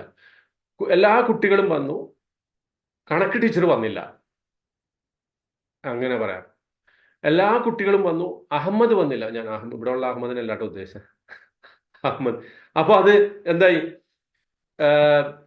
അതില് ആ അഹമ്മദ് കുട്ടിയാണോ ഒരു സ്റ്റുഡന്റ് ആണെന്നുള്ള ഒരു ധ്വനിയുണ്ട്. പക്ഷെ അഹമ്മദ് ഒരു അധ്യാപകനാണെങ്കിലോ അപ്പോഴും നമുക്ക് പറയാലോ അങ്ങനെയും പറയാം. എല്ലാ കുട്ടികളും വന്നു, അഹമ്മദ് വന്നില്ല. അതായത് ഒരു പൊതു ഗ്രൂപ്പിനെ പറയുമ്പോൾ തന്നെ ആ പൊതു ഗ്രൂപ്പിൽ പെടാത്ത ഒരാളെ നമ്മൾ പലപ്പോഴും എക്സെപ്ഷൻ ആയിട്ട് മാറ്റി നിർത്തുന്ന ഒരു ശൈലി ഭാഷയിലുണ്ട്. അതിൽ പെട്ടതാണിത്. ഒരു പോയിന്റ് അതാണ്. അങ്ങനെ ഭാഷയിൽ സാധാരണഗതിയിൽ പ്രയോഗിക്കാറുണ്ട്. കുട്ടികൾ വന്നു പക്ഷെ ഇന്ന അധ്യാപകൻ വന്നില്ല എന്ന് പറയുമ്പോൾ അതിന്റെ അർത്ഥം ഈ അധ്യാപകൻ കുട്ടികളിൽ പെട്ടതല്ലല്ലോ, അതിന്റെ പുറത്തുള്ളതാണ്. സോ ഒന്നത്. രണ്ട്, ഇവിടെ ഒരു മനോഹരമായ ഒരു ഭാഷാ പ്രയോഗം അള്ളാഹു നടത്തിയിട്ടുണ്ട്. അതായത് ഈ ഫസജദു ഇല്ല ഇബ്ലിസ്. സാധാരണഗതി അറബി ഭാഷയിൽ ഇല്ല എന്നുള്ളതിനെ പറയാ ഇസ്തിസ്ന എന്ന് പറയാ. എന്താ ഇസ്തിസ്ന എന്ന് പറഞ്ഞാൽ കേട്ടല്ലോ മുമ്പ്? എക്സെപ്ഷൻ ആണ്. ഈ എക്സെപ്ഷന് സാധാരണഗതിയിൽ അറബിയിൽ ഒരു ഗ്രൂപ്പിന്റെ ആളുകൾ ഒന്ന് ചെയ്തു, ഇന്ന ആള് മാത്രം ചെയ്തില്ല എന്ന് പറയുമ്പോൾ അതൊരു ഫാഇലിന്റെ സ്ഥാനത്ത് വരാം. അതായത് ഇപ്പൊ ഫസജദു, ഞാനതൊന്ന് ജസ്റ്റ് നിങ്ങൾക്ക് സ്ക്രീൻ കാണാൻ പറ്റൂലേ? ഹോസ്റ്റ് ഒന്ന് തന്നെ സ്ക്രീൻ ഷെയർ ചെയ്യാൻ പറ്റുന്ന രൂപത്തിലാക്കി തരാൻ പറ്റുമോ? രജീഷ് ഉണ്ടോ ഇവിടെ? അല്ലെങ്കിൽ പിന്നെ ജബ്ബാറിന് പറ്റുമോ സ്ക്രീൻ ഷെയർ ചെയ്യാൻ ആക്കാൻ പറ്റുമോ? എന്നെ ഒന്ന് ഹോസ്റ്റ് ആക്കിയാൽ, കോ ഹോസ്റ്റ് ആക്കിയാൽ. ഓക്കെ, അത് നോക്കട്ടെ. അപ്പൊ അതിനു മുമ്പ് ഞാൻ ഇത് പറയാം, ഇത് വിശദീകരിക്കാം, എന്നിട്ട് ഞാൻ എഴുതി കാണിച്ചു തരാം. അതായത് സജദ എന്ന് പറയുമ്പോൾ ഒരാൾ സുജൂദ് ചെയ്തു അല്ലെ. സജദു എന്ന് പറയുമ്പോഴോ കുറെ പേര് സുജൂദ് ചെയ്തു. ഭാഷാപരമായിട്ട് നമുക്കത് തിരിയുമല്ലോ, അത് എല്ലാവർക്കും തിരിയുമല്ലോ അല്ലെ. സജദു, ആ സജദുവിൽ എന്നതിൽ എന്തുണ്ട്? ഒരു ലമീർ ഉണ്ട്. അതാണ് ഹും, അവര്. ആരാണ് അത് മടങ്ങുന്നത്? ആരിലേക്കാണ് അത് മടങ്ങുന്നത്? മലക്കുകൾ അല്ലെ. ഇത് കുൽനാലിൽ മലായിക്ക. അപ്പോ ഫസജദു, അവർ സുജൂദ് ചെയ്തു. ഇല്ലാ ഇബ്ലീസ എന്നല്ല സാധാരണഗതിയിൽ ഭാഷാപരമായി പറയേണ്ടത് എങ്ങനെയാണ്? ഇബ്ലീസു എന്നാണ്. ഇബ്ലീസ് മലക്കുകളുടെ കൂട്ടത്തിൽ പെട്ടതായിരുന്നുവെങ്കിൽ പറയേണ്ടിയിരുന്നത് ഫസജദു ഇല്ലാ ഇബ്ലീസു എന്നാണ്. പക്ഷെ അള്ളാഹു ഇബ്ലീസ് മലക്കുകളുടെ കൂട്ടത്തിൽ പെട്ടതല്ല എന്ന് തെളിയിക്കാൻ ഭാഷാപരമായി തന്നെ ഒരു പ്രയോഗം നടത്തിയതാണ് ഇല്ലാ ഇബ്ലീസ എന്ന പ്രയോഗം.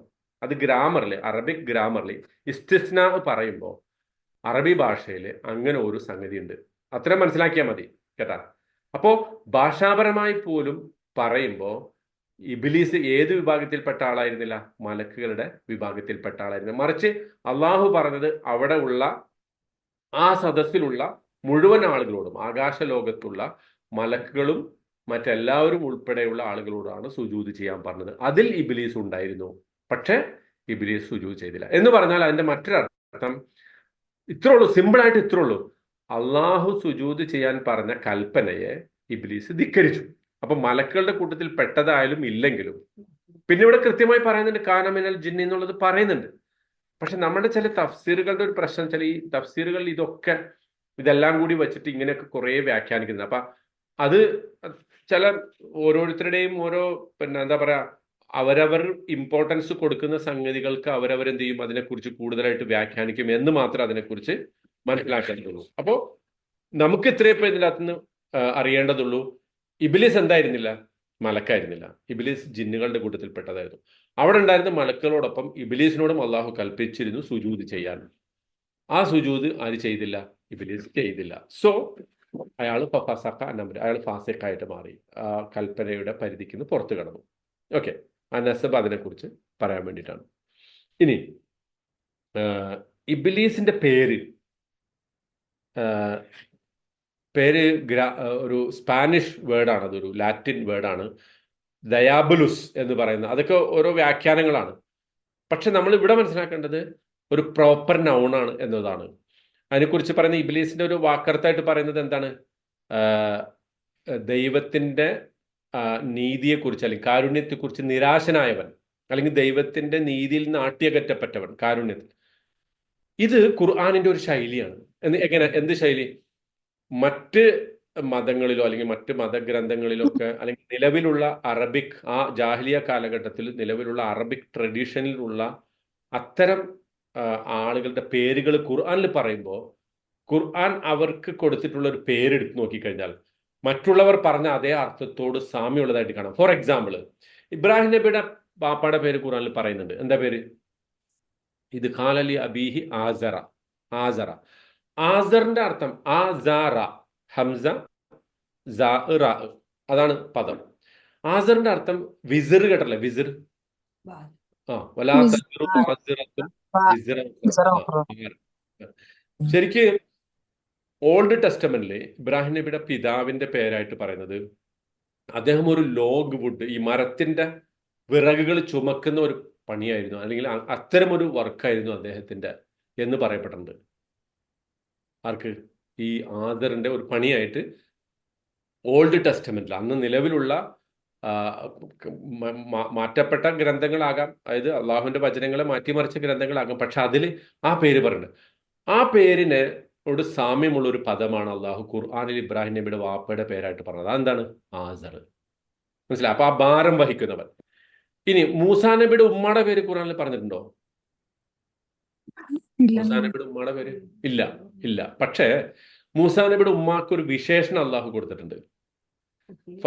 അസ്ബഹ ഫുആദു ഉമ്മു മൂസ ഫാരിഗ. മൂസാ നബിയുടെ ഉമ്മയുടെ ഹൃദയം ഇങ്ങനെ ടൈറ്റായി, ഭയങ്കരമായിട്ട് ഒരു ടെൻഷൻ അടിച്ചിട്ട് ടഫായിട്ട്, ഉമ്മയുടെ ഹൃദയം വളരെ ടഫായി എന്ന് പറഞ്ഞത്. ഈ പിന്നെ ഓൾഡ് ടെസ്റ്റമെന്റിലെ ഹിബ്രു ഭാഷയില് മൂസാ നബിയുടെ ഉമ്മയുടെ പേര് പറഞ്ഞിട്ടുണ്ട്. മോശയുടെ മദറിന്റെ പേര് ജോഹബത്ത് എന്നാണ്. ജോഹബത്ത്. ജോഹബത്ത് എന്ന് പറഞ്ഞാൽ ടഫ് ഹേർട്ടഡ് എന്നാണ്. ജോഹബത്തിന്റെ അർത്ഥം ടഫ് ഹേർട്ടഡ് ഹിബ്രു ഭാഷയില്. അള്ളാഹ് പറഞ്ഞത് നോക്കിയേ, ഫഅസ്ബഹ ഫുആദു ഉമ്മി മൂസ ഫാരിഗൻ. മൂസാ നബിയുടെ ഹൃദയം, ഉമ്മയുടെ ഹൃദയം ടൈറ്റായിട്ട്, ഭയങ്കര ഒരു കടുപ്പമുള്ളതായിട്ട് മാറി. അവർക്ക് വിഷമം സഹിക്കും. അപ്പോൾ അത് ഒരു ഖുർആന്റെ ഒരു ശൈലിയാണ്. നമ്മൾ അതിനെക്കുറിച്ച് പഠിക്കുമ്പോൾ അത് മനസ്സിലാവും. അപ്പം അത്തരം സംഗതികൾ. അതുപോലെയാണ് ഇബ്ലീസ്. ഇബ്ലീസ് എന്നുള്ള പദം അള്ളാഹു ഉപയോഗിച്ചു, പക്ഷെ അതിന്റെ മീനിങ് ആയിട്ട് എന്ത് വരാം? അള്ളാഹുവിന് അബലസ,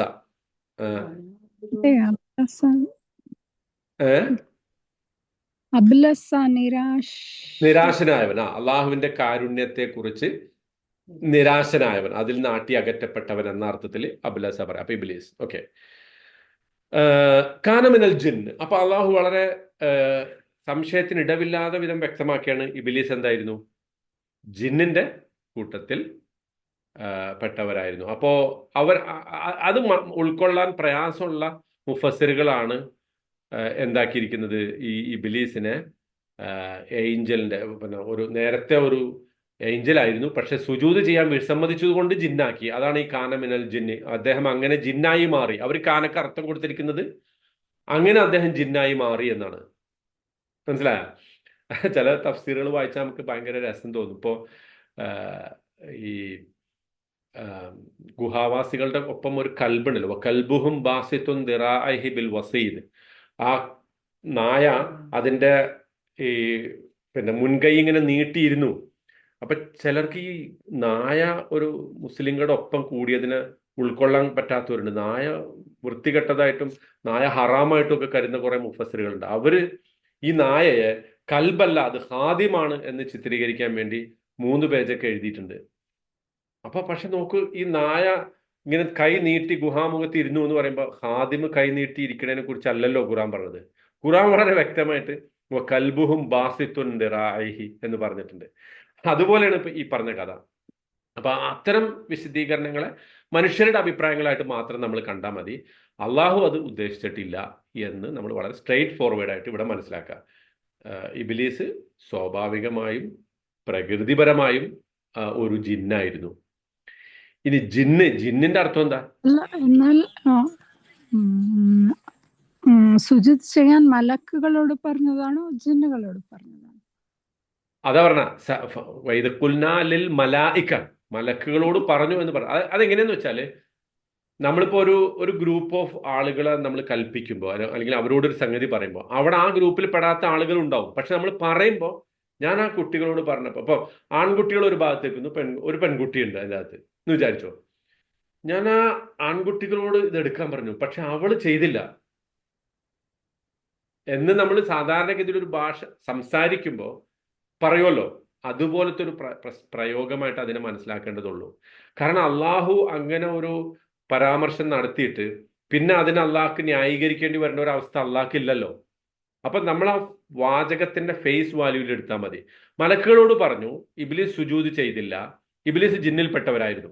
എന്താ അതിന്റെ ഒരു കോമൺ സെൻസ് ഉള്ള ഒരാൾ എന്തെന്നാ അത് വായിക്കേണ്ടത്?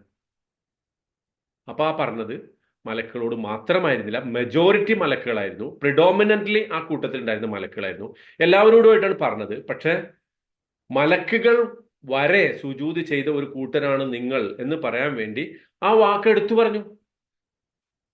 മലക്കുകൾ വരെ സുജൂദ് ചെയ്ത ഒരു വിഭാഗമാണ് നിങ്ങൾ മനുഷ്യർ എന്ന് മനുഷ്യരോട് ധരിപ്പിക്കാൻ വേണ്ടി ആ ഒരു വാചകം എടുത്തു പറഞ്ഞു. പക്ഷെ ഇബ്ലീസ് അള്ളാഹുവിന്റെ അതിന്റെ ആ കൽപ്പനയിൽ ആ കൂട്ടത്തിൽ അവിടെ നിലവിലുണ്ടായിരുന്ന ജിന്നുകളും ആ കൽപ്പനയുടെ ഭാഗമായിരുന്നു. പക്ഷെ അള്ളാഹ് എടുത്തു പറഞ്ഞിട്ടില്ല എന്നേ ഉള്ളൂ. എല്ലാവരും എടുത്തു പറയണ്ടല്ലോ. അള്ളാഹ് മലക്കുകളോട് പറഞ്ഞു, ജിന്നുകളോട് പറഞ്ഞു, പിന്നെ മറ്റേതെങ്കിലും മൃഗങ്ങളോ പക്ഷികളോ ഒക്കെ അവിടെ ഉണ്ടെങ്കിൽ അവരോടും പറഞ്ഞു എന്നൊന്നും ആ പറഞ്ഞതിന് അർത്ഥമില്ല. അള്ളാഹ് ഒരു കൽപ്പന പുറപ്പെടുവിച്ചു, എല്ലാ മലക്കുകളും സുജൂദ് ചെയ്തു, എല്ലാവർക്കും ആ കൽപ്പന ബാധകമായിരുന്നു. ഇബ്ലീസ് സുജൂദ് ചെയ്തില്ല. അയാൾ വളരെ വ്യക്തമായിട്ട് ഒരു ജിന്ന് തന്നെയായിരുന്നു. ഓക്കെ, അതാണ് അതിന്റെ പോയിന്റ്. ഇനി ജിന്നിന്റെ അർത്ഥം എന്താ?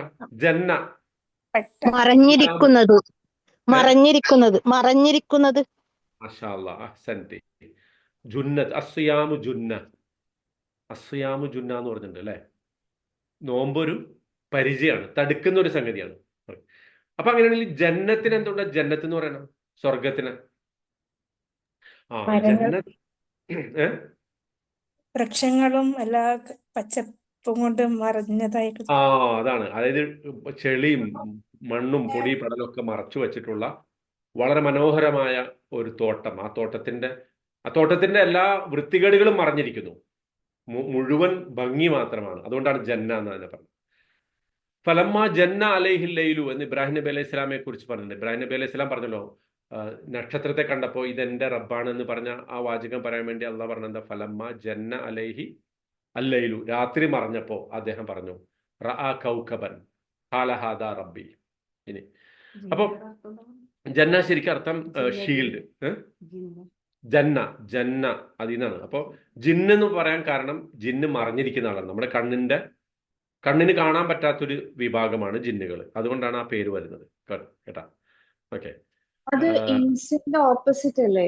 ഇൻസ് കാണാൻ പറ്റുന്നത് വെരി ഗുഡ്, നല്ല പോയിന്റ് ആണ്. ഓപ്പോസിറ്റ് അല്ല.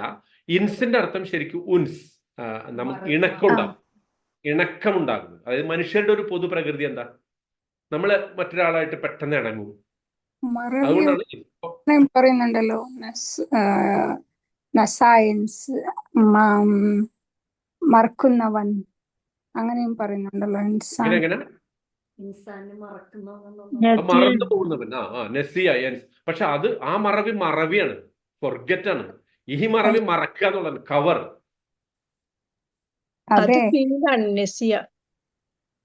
നസിയ എന്നുള്ളതിനാണ് ഇൻസാൻ എന്നുണ്ട്. പക്ഷെ ഒരു മെജോറിറ്റി വാദം ഉൻസ് എന്ന പദത്തിൽ നിന്നാണ്. ഉൻസ് എന്ന് പറഞ്ഞാൽ എന്താ? ഇണങ്ങുന്നവൻ എന്നാണ്. നിസിയാൻ എന്ന പദത്തിനാണ് ഇൻസാൻ എന്ന് വന്നതെന്ന് വാദിക്കാൻ കുറച്ച് അധികം പ്രയാസപ്പെടണം. നമ്മൾ നേരത്തെ പറഞ്ഞ പോലെ കൽബിനെ ഹാദിമാക്കണ പോലെയാണ് ആ പരിപാടി. പക്ഷെ ഉൻസ് എന്ന പദത്തിനാണ് ഇൻസാൻ എന്ന് പറയാൻ വളരെ എളുപ്പമാണ്. എന്ന് പറഞ്ഞാൽ ഭാഷാപരമായി അടുത്ത് നിൽക്കുന്നതാണ്. നമുക്ക് പറയാൻ എളുപ്പമാണെന്നല്ല, ഭാഷാപരമായ എങ്ങനെയാ ഉൻസ് എന്ന് പറഞ്ഞാൽ ഇണക്കം. നമ്മൾ ടു മിങ്കിൾ, എന്താ പറയാ, ടു ബി കോഡിയൽ, മനുഷ്യരോട് ഏറ്റവും ഹൃദ്യമായി പെരുമാറുന്നവർ, ഇണക്കം, അങ്ങനെ ഉണ്ടല്ലോ. അതിനെ കുറിച്ചാണ് കേട്ടാ. അപ്പോ ജിന്ന് മറിഞ്ഞിരിക്കുന്നു, ഇൻസ് ഏറ്റവും മനുഷ്യനോട് അടുത്തിരിക്കുന്നു. അപ്പൊ ഓപ്പോസിറ്റ് അല്ല തസ്നീം പറഞ്ഞ പോലെ. പിന്നെന്താണ് വേണമെങ്കിൽ നമുക്ക് പറയാവുന്നത് ഒരു വിപരീത അർത്ഥ തലമുള്ള ഒരു പദമാണെന്ന് പറയാം. നേരെ വിപരീതമാണെന്ന് പറയാൻ പറ്റില്ല. കാരണം മറഞ്ഞതിന്റെ നേരെ വിപരീതം എന്താ? വെളിവായതെന്നാണ്. വെളിവായതാണ്, അങ്ങനെയല്ല കേട്ടാ. ഒരു ഉത്സവം ഇപ്പൊ പറഞ്ഞില്ലേ മറന്നു പോകുന്നതാണ് എന്ന് പറഞ്ഞല്ലോ. അപ്പൊ അതെ. ആ ഒരു ഇത് വെച്ചിട്ട് ഇപ്പൊ ഈ ഒരു 7 ടൈംസ് ഇത് റിപ്പീറ്റഡ്ലി വന്നല്ലോ. അപ്പൊ അതിന് ഇങ്ങനെ പറയുന്നുണ്ടായിരുന്നു, മനുഷ്യനെല്ലാം ഇങ്ങനെ ഇങ്ങനെ നമുക്ക് എപ്പോഴും റിമെമ്പറൻസ് ഇങ്ങനെ തരേണ്ട ആളാണ് മനുഷ്യൻ എന്ന് പറയുന്നത്. അതുകൊണ്ടാണ് ഇങ്ങനെ ഖുറാനിലെ 7 ടൈംസ് ഇപ്പൊ തൂർ സംഭവം ഉണ്ടല്ലോ, ഒരു 7 എനിക്ക് 5 പ്രാവശ്യം കാണാൻ റിപ്പീറ്റ് ചെയ്ത കാര്യല്ലേ. അപ്പൊ അതിങ്ങനെ പഠിക്കുമ്പോൾ മൂസാ നബിയുടെ അപ്പൊ അതേപോലെ ഇതും റിപ്പീറ്റഡ്ലി പല സൂറത്തിനും വരുന്നതായതുകൊണ്ട് ഒരു മനുഷ്യൻ എന്നുള്ള നിലയിൽ മറവി ഇങ്ങനെ സംഭവിക്കും. ഇപ്പൊ ഇതിങ്ങനെ നമ്മളെ റിപ്പീറ്റഡ്ലി ഓർമ്മിപ്പിക്കാൻ വേണ്ടിയിട്ടാണ് ഇതിങ്ങനെ റിപ്പീറ്റഡ്ലി വരുന്നത് എന്ന് കേട്ടിട്ടുണ്ടായിരുന്നു. അതിലൊക്കെ വാസ്തവമുണ്ട്. പക്ഷെ നമ്മൾ അങ്ങനെ എല്ലാം അതിനെ വ്യാഖ്യാനിക്കേണ്ടതില്ല എന്നാണ് ഞാൻ പറഞ്ഞത്. ഇപ്പൊ നെസിയ എൻസ എന്ന പദത്തിന്റെ അർത്ഥം മറവി എന്നാണ്. അതുമായിട്ട് ഇൻസാന് ബന്ധമുണ്ട്, ശരിയാണ്. മനുഷ്യൻ ഒരു മറവി പ്രകൃത്യാൽ ഉള്ള അതൊരു അനുഗ്രഹം കൂടിയാണല്ലോ മറവി. ഇപ്പൊ നമ്മുടെ ഉമ്മ മരണപ്പെട്ടു, എല്ലാ ദിവസവും ഉമ്മാനെ കുറിച്ച് ആലോചിച്ചാൽ പിന്നെ നമുക്ക് ജീവിക്കാൻ പറ്റില്ലല്ലോ. നമ്മുടെ കുട്ടി മരണപ്പെട്ടു, എല്ലാ ദിവസവും ആ കുട്ടീനെ കുറിച്ച് ഓർത്താല് അപ്പൊ മറവി നമുക്ക് എന്താണ്? അനുഗ്രഹമാണ് ഒരർത്ഥത്തിൽ. പക്ഷെ ചിലപ്പോൾ മറവി ശാപമാണ്, നല്ല കാര്യങ്ങൾ മറന്നു പോകുന്നത് ഒക്കെ. അപ്പോ ഖുർആൻ മൊത്തത്തിൽ തദ്കീർ എന്ന് പറഞ്ഞ മറവിയെ കുറിച്ചുള്ള ഒരു ഓർമ്മപ്പെടുത്തലാണ് ഖുർആൻ. അപ്പൊ ഈ കഥ പറയുന്നതിനെ ആ മറന്നുപോയത് കൊണ്ട് കഥ പറയല്ല അല്ലാഹു 7 പ്രാവശ്യം. മറിച്ച് അങ്ങനെയാണെങ്കിൽ 7 പറഞ്ഞാൽ പോരാ, 7 പറഞ്ഞാൽ പോരാ, ഒരുപാട് പറയേണ്ടി വരും.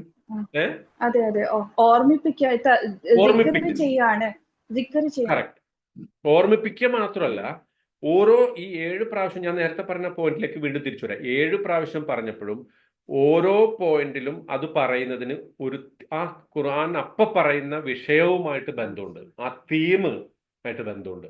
അതുകൊണ്ടാണ് മൂസാ നബിയുടെ കഥ ഇപ്പൊ ചിലയിടത്ത് മൂസാ നബിയുടെ പ്രാർത്ഥന അടക്കം പറഞ്ഞിരിക്കുന്നു. പക്ഷെ വേറെ ചില സ്ഥലത്ത് ഒറ്റ വാചകത്തിൽ മൊത്തം കഥ അങ്ങോട്ട് പറഞ്ഞു പോയിട്ടുണ്ട്. മനസ്സിലായി? അപ്പൊ മൂസാ നബിയുടെ ആ സ്റ്റോറി മൊത്തം ഇപ്പൊ സൂറത്തു താഹയിൽ ഒരുപാട് പറഞ്ഞിട്ടുണ്ട്, ഖസസിൽ ഒരുപാട് പറഞ്ഞിട്ടുണ്ട്. പക്ഷെ വേറെ ചില സ്ഥലത്തെത്തുമ്പോൾ അതൊരു 2-3 വാചകങ്ങളിൽ പറഞ്ഞിട്ടുണ്ട്. എന്താണ് അങ്ങനെ പറയാൻ കാരണം? അത് ആ കോണ്ടെക്സ്റ്റുമായിട്ട് അത്ര മതി. ആ മൊത്തം സൂറത്തിന്റെ ഒരു തീമായിട്ട് അത്രേ അതിന് ബന്ധമുള്ളൂ. അവിടെ അത് മാത്രം പറഞ്ഞാൽ മതി, ആ പോയിന്റ് പറഞ്ഞാൽ മതി. മനസ്സിലാവുന്നുണ്ടോ? ആ ഒരു പോയിന്റിൽ നിന്നിട്ടാണ് നമ്മൾ ഈ കഥയെ മനസ്സിലാക്കേണ്ടത്. പക്ഷേ നിങ്ങൾ ഈ പറഞ്ഞതിനൊക്കെ ഒരു റിലേഷൻഷിപ്പ് ഉണ്ട്. ഇൻസാൻ എന്നുള്ളത് മറവിയായിട്ട് ബന്ധമുണ്ട്, ഉൻസായിട്ടാണ് കൂടുതൽ ബന്ധം. അത് ഡയറക്റ്റ്, കാരണം പദങ്ങൾ നോക്കൂ, ഇൻസാൻ, ഉൻസ്, അത്ഷാൻ, അത്ഷ്, ജൂആൻ, ജൂ എന്ന് പറഞ്ഞ പോലെ ഉൻസ്, ഇൻസാൻ. അതിനാണ് പദത്തിന്റെ സ്ട്രക്ചർ നോക്കുമ്പോൾ ഏറ്റവും അടുത്ത് നിൽക്കുന്ന പദം ഉൻസാണ്, നിസിയാൻ അല്ല കേട്ടോ. അതാണ്. പക്ഷെ അതേസമയം അങ്ങനെയുണ്ട് അറബി ഭാഷകളിലെ സെയിം ഒറിജിൻ അല്ലെങ്കിൽ സെയിം 3 വേർഡ്സ് ആണ് സാധാരണഗതിയിൽ ഏത് അറബി പദത്തിന്റെയും ഒറിജിൻ 3 പദത്തിനാണ്, 3 വാക്കുന്നാണ്, 3 അക്ഷരം. അത് നോക്കുമ്പോൾ നസിയ എന്നതിൽ വന്നിട്ടുണ്ട്. പക്ഷെ അതിലും അത് അടുത്ത് നിൽക്കുന്നത് ഉൻസുമായിട്ടാണ്. അതാണ് ഞാൻ പറഞ്ഞതിന്റെ ഉദ്ദേശം കേട്ടാ. ക്ലിയർ ആണല്ലോ അത്? ഓക്കെ. ഇനി ജനീൻ എന്ന് പറയും. ജനീൻ എന്ന് പറയും.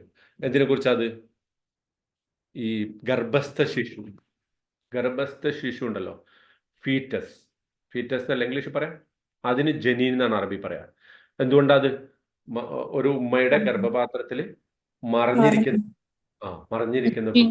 എന്താണ് മീനിങ്?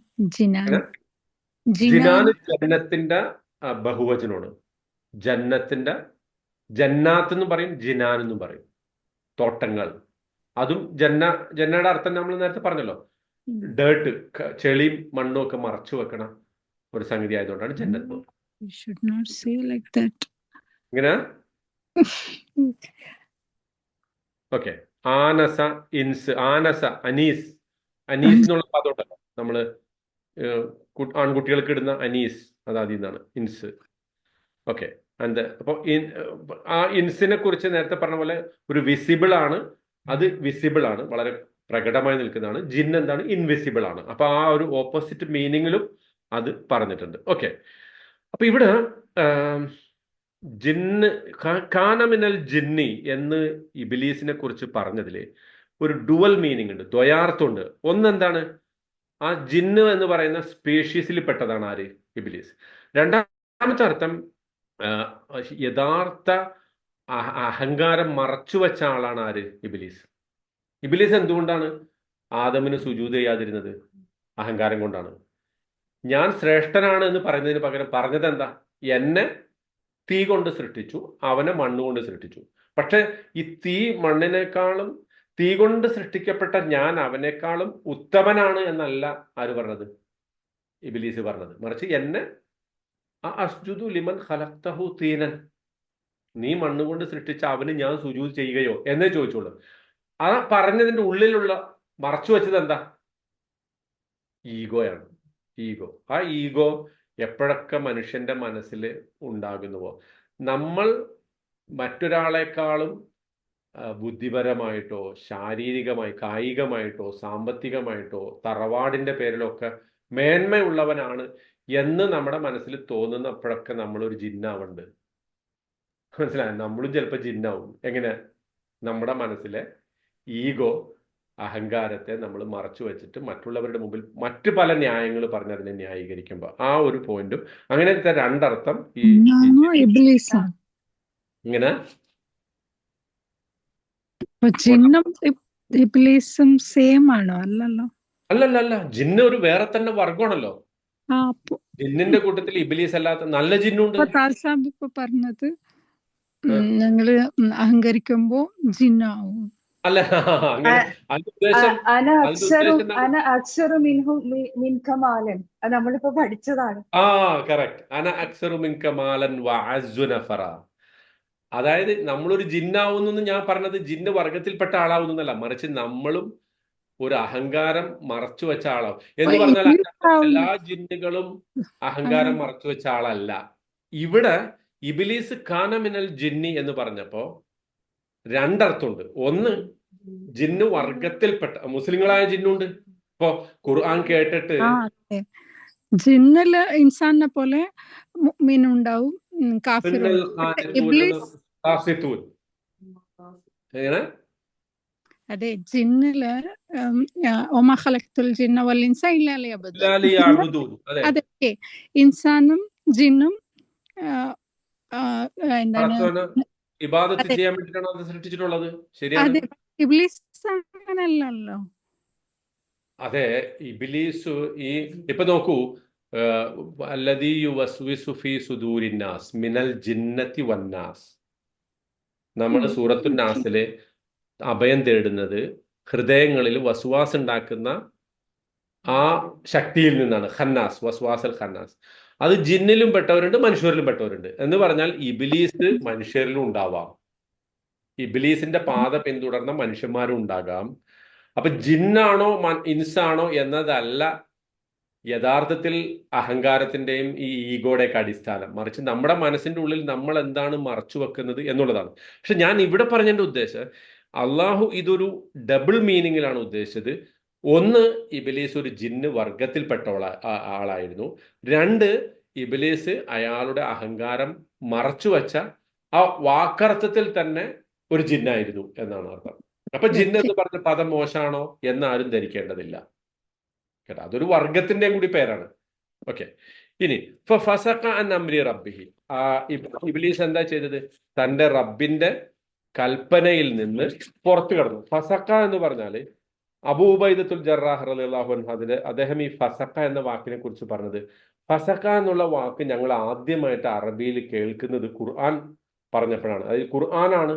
അറബി പണ്ടത്തെ ജാഹിലിയ പോയട്രിയിലോ അങ്ങനത്തെ ഒരു ഇതിലൊന്നും ഈ ഫാസിഖ് എന്നുള്ള പദം ഉണ്ടായിട്ടില്ല. ഖുർആനാണ് ആദ്യമായിട്ട് ഈ പദം ഞങ്ങളുടെ മുമ്പിൽ പറഞ്ഞത്. അപ്പോൾ സാധാരണഗതിയിൽ ഫാസിഖ് എന്ന് പറഞ്ഞാൽ നമ്മൾ മലയാളത്തിൽ അർത്ഥം പറയാം തെമ്മാടി, ധിക്കാരി, കുഴപ്പമുണ്ടാക്കുന്നവൻ എന്നൊക്കെയാണ്. പക്ഷെ അറബിക്കിൽ അതിൻ്റെ ഇപ്പോൾ അതിൻ്റെ കറക്റ്റ് മീനിങ് എന്താണെന്ന് വെച്ചാൽ, ഒരു പഴം ഒരു ആപ്പിൾ എടുത്തോ, ആപ്പിള് കുറച്ചു കാലം വച്ചിരുന്ന് എന്താവും, അത് അത് ചീഞ്ഞിട്ട് അതിൻ്റെ പഴം അങ്ങോട്ട് പുറത്തേക്ക് പോകും. യഥാർത്ഥ ഫ്രൂട്ട് പുറത്തു പോയിട്ട് ബാക്കി കേടായത് മാത്രം അവശേഷിക്കും. അങ്ങനെ ഒരു സംഗതി അതിൻ്റെ ഷെല്ലിൽ നിന്ന് പുറത്ത് വന്ന് അതിൻ്റെ പരിധി പൊളിച്ച് അല്ലെങ്കിൽ ആ ബാരിയർ പൊട്ടിച്ച് പുറത്ത് കിടക്കുന്നതിനാണ് എന്ത് പറയാ, ഫസക്ക എന്ന് പറയാം. എന്ന് പറഞ്ഞാൽ ഇപ്പൊ ഞാൻ നേരത്തെ പറഞ്ഞല്ലോ ഫുവൈസിക്ക് എന്തിനെ കുറിച്ച് പറയുന്നതാണ്? ഒരു എലി, ചുണ്ടലിക്ക് പറയുന്ന പേരാണ്.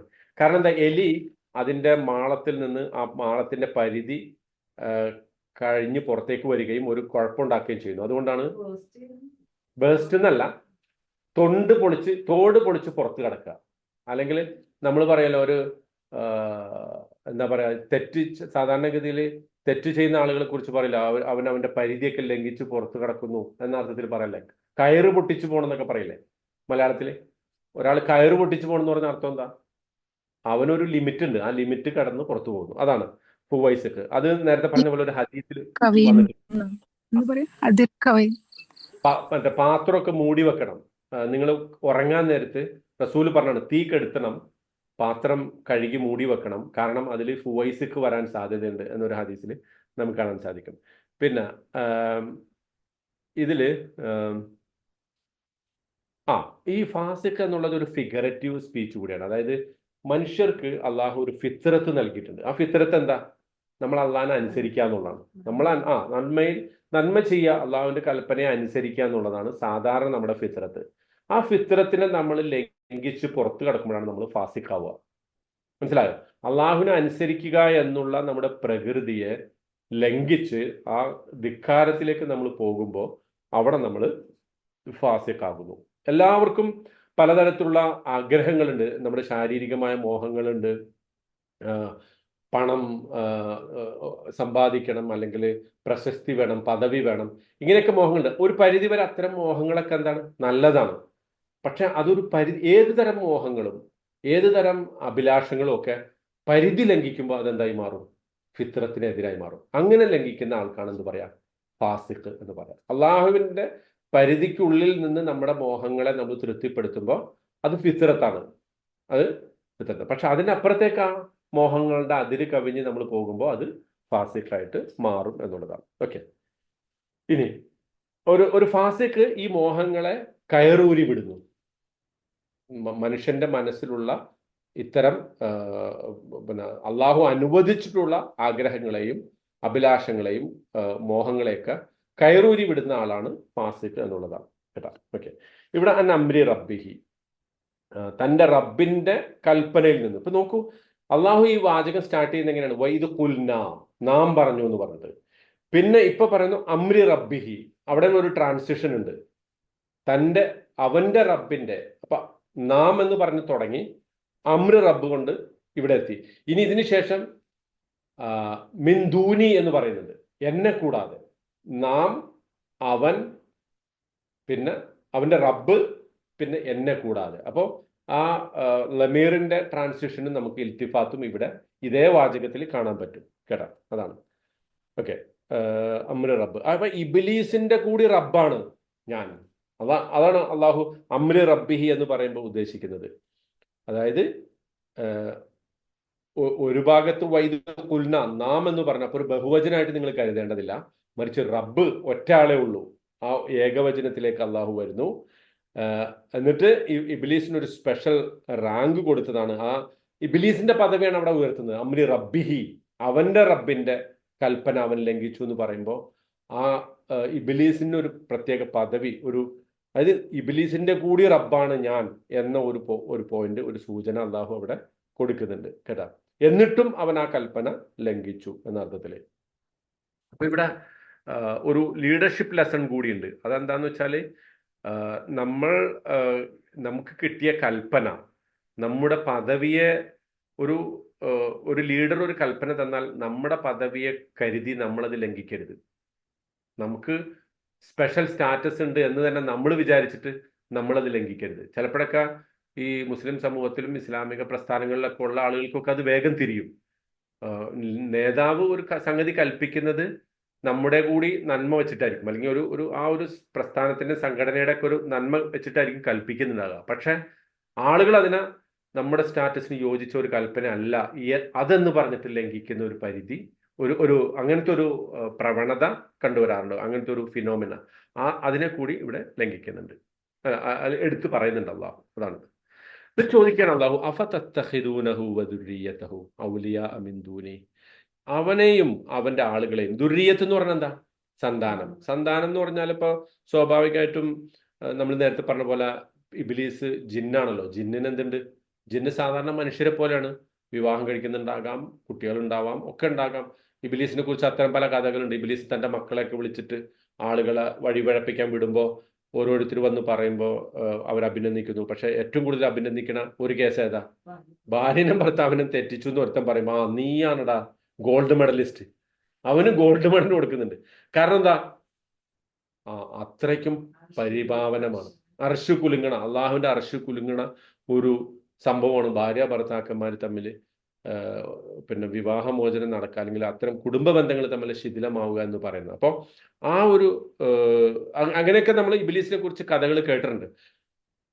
ജിന്ന് വർഗത്തിൽപ്പെട്ട അത്തരം ആളുകൾ ഉള്ളത് കൊണ്ട് തന്നെ അവർക്ക് അതിനെക്കുറിച്ച് ഖുർആൻ പറയാത്തതുകൊണ്ട് നമ്മൾ അതിന്റെ വിശദാംശങ്ങളിലേക്ക് പോകില്ല. ദുർരിയത്ത് എന്ന് അള്ളാഹ് പറഞ്ഞു, സ്വാഭാവികമായിട്ടും ഇബ്ലീസിന് സന്താനങ്ങളോ സന്താന പരമ്പരകളോ അല്ലെങ്കിൽ ഈവൻ അയാളുടെ അനുയായികളെ കുറിച്ചും ആകാം എന്ന അർത്ഥത്തിലാണത് കേട്ടോ. പിന്നെ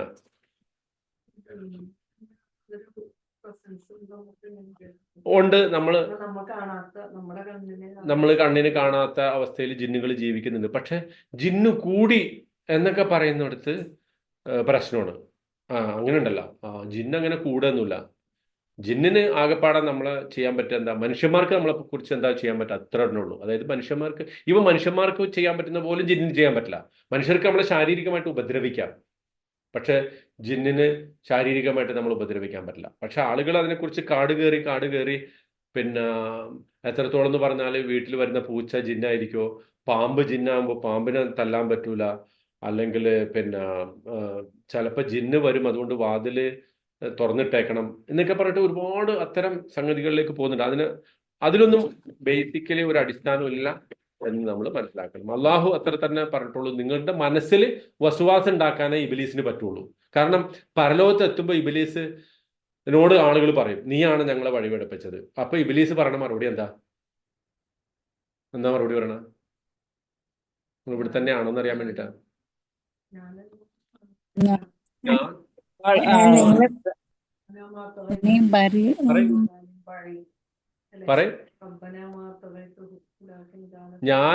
ഞാൻ എല്ലാവരെയും സമീപിച്ച പോലെ അവനെ സമീപിച്ചിട്ടുള്ളൂ. കാഫിലുണ്ട്. അത് കൂടാതെ ഇബ്ലീസ് തന്നെ പറയുന്നുണ്ട്, പിന്നെ ഞാൻ എല്ലാവരെയും സമീപിച്ചു. നിന്റെ ഇബാദിക്ക് സാലിഹിൻ, അള്ളാന്റെ സാലിഹിങ്ങളായ ഇബാദുകളെ നോക്കിയേ, അവരിൽ ഞാനൊരു സ്വാധീനം ചെലുത്തിയിട്ടില്ലല്ലോ. ഇത്രയും ആളുകളുടെ അടുത്തേക്ക് ഞാൻ പോയി, പക്ഷെ നീ മാത്രമേ എന്നെ അനുസരിച്ചിട്ടുള്ളൂ. എന്നെ അനുസരിക്കാത്ത ധാരാളം മനുഷ്യരുണ്ട്, നോക്ക്, അവരൊക്കെ എന്നെ അനുസരിക്കാത്തവരാണ്. അപ്പോൾ ആ ഒരു സ്വാധീനം ഇബ്ലീസ്, ഏറ്റവും മൂത്ത ജിന്നായിട്ടുള്ള ഇബ്ലീസിന് പോലും ഉള്ളൂ. പിന്നെ അതിനേക്കാൾ അപ്പുറത്ത് താഴ്ന്ന ജിന്നൊന്നും വന്നിട്ട് നമ്മുടെയോ നമ്മുടെ ഭാര്യയുടെയോ ശരീരത്തിലൊന്നും കയറൂല. അത് അങ്ങനെ ആരെങ്കിലുമൊക്കെ പറയുന്നുണ്ടെങ്കിൽ അത് വെറും പൊട്ടത്തരമാണ്. ജിന്നിനെ ഇറക്കാൻ വേണ്ടി ഒരു സേവയും ചെയ്യേണ്ട ആവശ്യമില്ല. ഒരു ഉസ്താദിന്റെ അടുത്തോ ഒരു ഷെയ്ഖിന്റെ അടുത്തോ ഒരു മക്ബറയിലോ ഒരു ഔലിയയുടെ അടുത്തോ പോയിട്ട് ജിന്നിനെ ഇറക്കാൻ വേണ്ടി ട്രീറ്റ്മെന്റും മറ്റൊന്നും ചെയ്യേണ്ട ഒരാവശ്യമില്ല എന്നതുകൂടി നമ്മൾ മനസ്സിലാക്കണം കേട്ടോ. ഓക്കെ, അങ്ങനെ ഉണ്ടെങ്കിൽ പിന്നെ ഈ പറഞ്ഞതിനൊക്കെ എന്താ അടിസ്ഥാനമുള്ള? ജിന്ന് വന്ന് കൂടിയിട്ട് പിന്നെ വേണ്ടാത്തത് ചെയ്യിക്കുന്ന, നമുക്കൊരു സ്വാധീനമില്ലാത്ത, അങ്ങനെ പഠിച്ച നമ്മളെ സൃഷ്ടിച്ചിട്ടുണ്ടോ? മനുഷ്യരെ അങ്ങനെ അല്ല സൃഷ്ടിച്ചിട്ടുണ്ടോ? എന്നാ പിന്നെ എന്താ ചിലരുടെ അടുത്ത് മാത്രം ജിന്ന് കൂടുന്ന? ഈ നെത്തന്യാഹുവിന്റെ മേത്ത് ഒരു ജിന്നിനെ കൂട്ടാൻ എന്തുകൊണ്ടാ പറ്റാത്ത? ചോദിക്കാലോ നമുക്ക്. അപ്പൊ ഇറ്റ്സ് റിഡിക്കുലസ്, സ്റ്റുപ്പിഡിറ്റി ആണത്. അതിൻ്റെ അകത്തേക്ക് നമ്മൾ പോകേണ്ടതില്ല.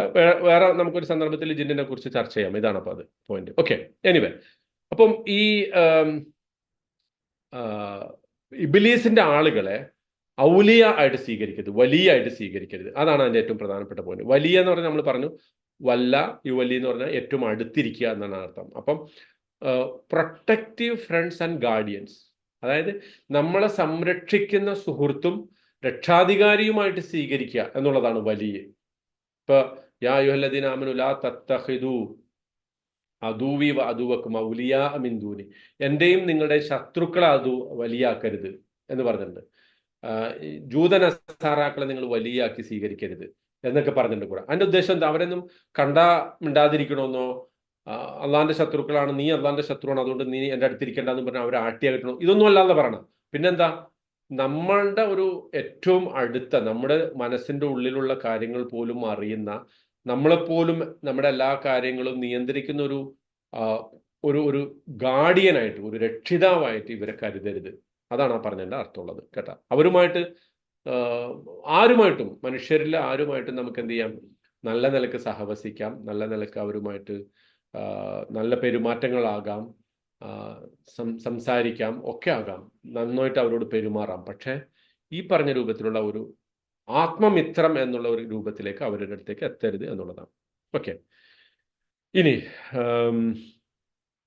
ഈ അന, ഇപ്പൊ മിന്ദൂനി എന്ന്, എന്നെ എന്ന് അള്ളാഹു എവിടെയൊക്കെ പറയുന്നുണ്ടോ അവിടെ നമ്മൾ മനസ്സിലാക്കേണ്ട ഒരു പോയിന്റ്, ഒന്നുകിൽ അള്ളാഹു എക്സ്ട്രീംലി ആംഗ്രിയാണ്, ദേഷ്യമാണ്, അല്ലെങ്കിൽ എക്സ്ട്രീംലി ഹാപ്പി. ഇപ്പൊ നോക്കൂ, വഇദാ സഅലക ഇബാദി അന്നി, എൻ്റെ അടിമകൾ എന്നെ കുറിച്ച് ചോദിച്ചാൽ, അവിടെ അള്ളാഹുവിന് വളരെ ഹാപ്പിയാണ്.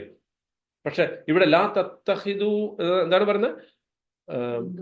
അഫതത്തഖിദൂനഹു വദുരിയതഹു ഔലിയാ മിൻ ദൂനി, എന്നെ കൂടാതെ നിങ്ങൾ ഈ ഇബ്ലീസിനെയും അവന്റെ അനുയായികളെയും വലിയായിട്ട് സ്വീകരിക്കുകയാണോ? അവിടെ ദേഷ്യമാണ് അള്ളാഹുവിന്റെ പ്രകടനം. അപ്പോൾ എവിടെയൊക്കെ അള്ളാഹു നീ, ഞാൻ, എൻ്റെ എന്ന് ചേർത്ത് പറയുന്നുണ്ടോ അവിടെ നമ്മൾ മനസ്സിലാക്കേണ്ടത്, ഒന്നുകിൽ അള്ളാഹു ദേഷ്യത്തോടെയാണ് സംസാരിക്കുന്നത്, മോശം കാര്യങ്ങളാണ് പറയണമെങ്കിൽ, നല്ല കാര്യങ്ങളാണ് പറയണമെങ്കിൽ അതെന്താണ്, പിന്നെ ഹാപ്പി ആയിട്ടാണ് പറയുന്നത്. ഓക്കെ.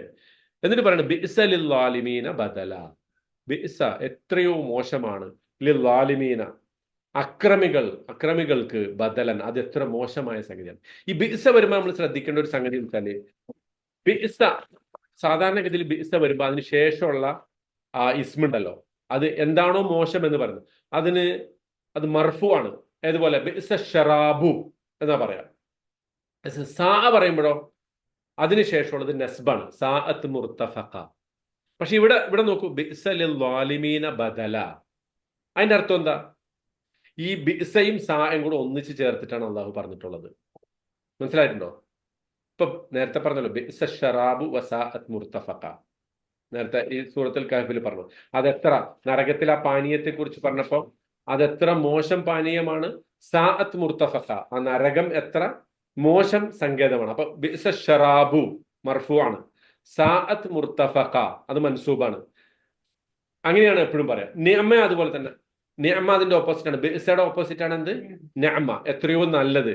നിഅമ സവാബു ഹസുനത്ത് മുർത്തഫഖ, ഹസുന ഈ സായുടെ ഓപ്പോസിറ്റ് ആണ്. പക്ഷെ ഇവിടെ ബിഇസ ലിൽവാലിമീന ബദല, ഈ A plus B plus is equal to A B square എന്നൊക്കെ പറയുന്നിടത്ത് ഇങ്ങനെ പരസ്പരം ചേർക്കുമ്പോൾ ഒരു രണ്ടിന്റെ വശങ്ങളും കൂടി ചേർത്ത് പറയുന്ന ഒരു അൽഗോരിതം ഒക്കെ ഉണ്ടല്ലോ, അതുപോലെയാണ് ഇത്.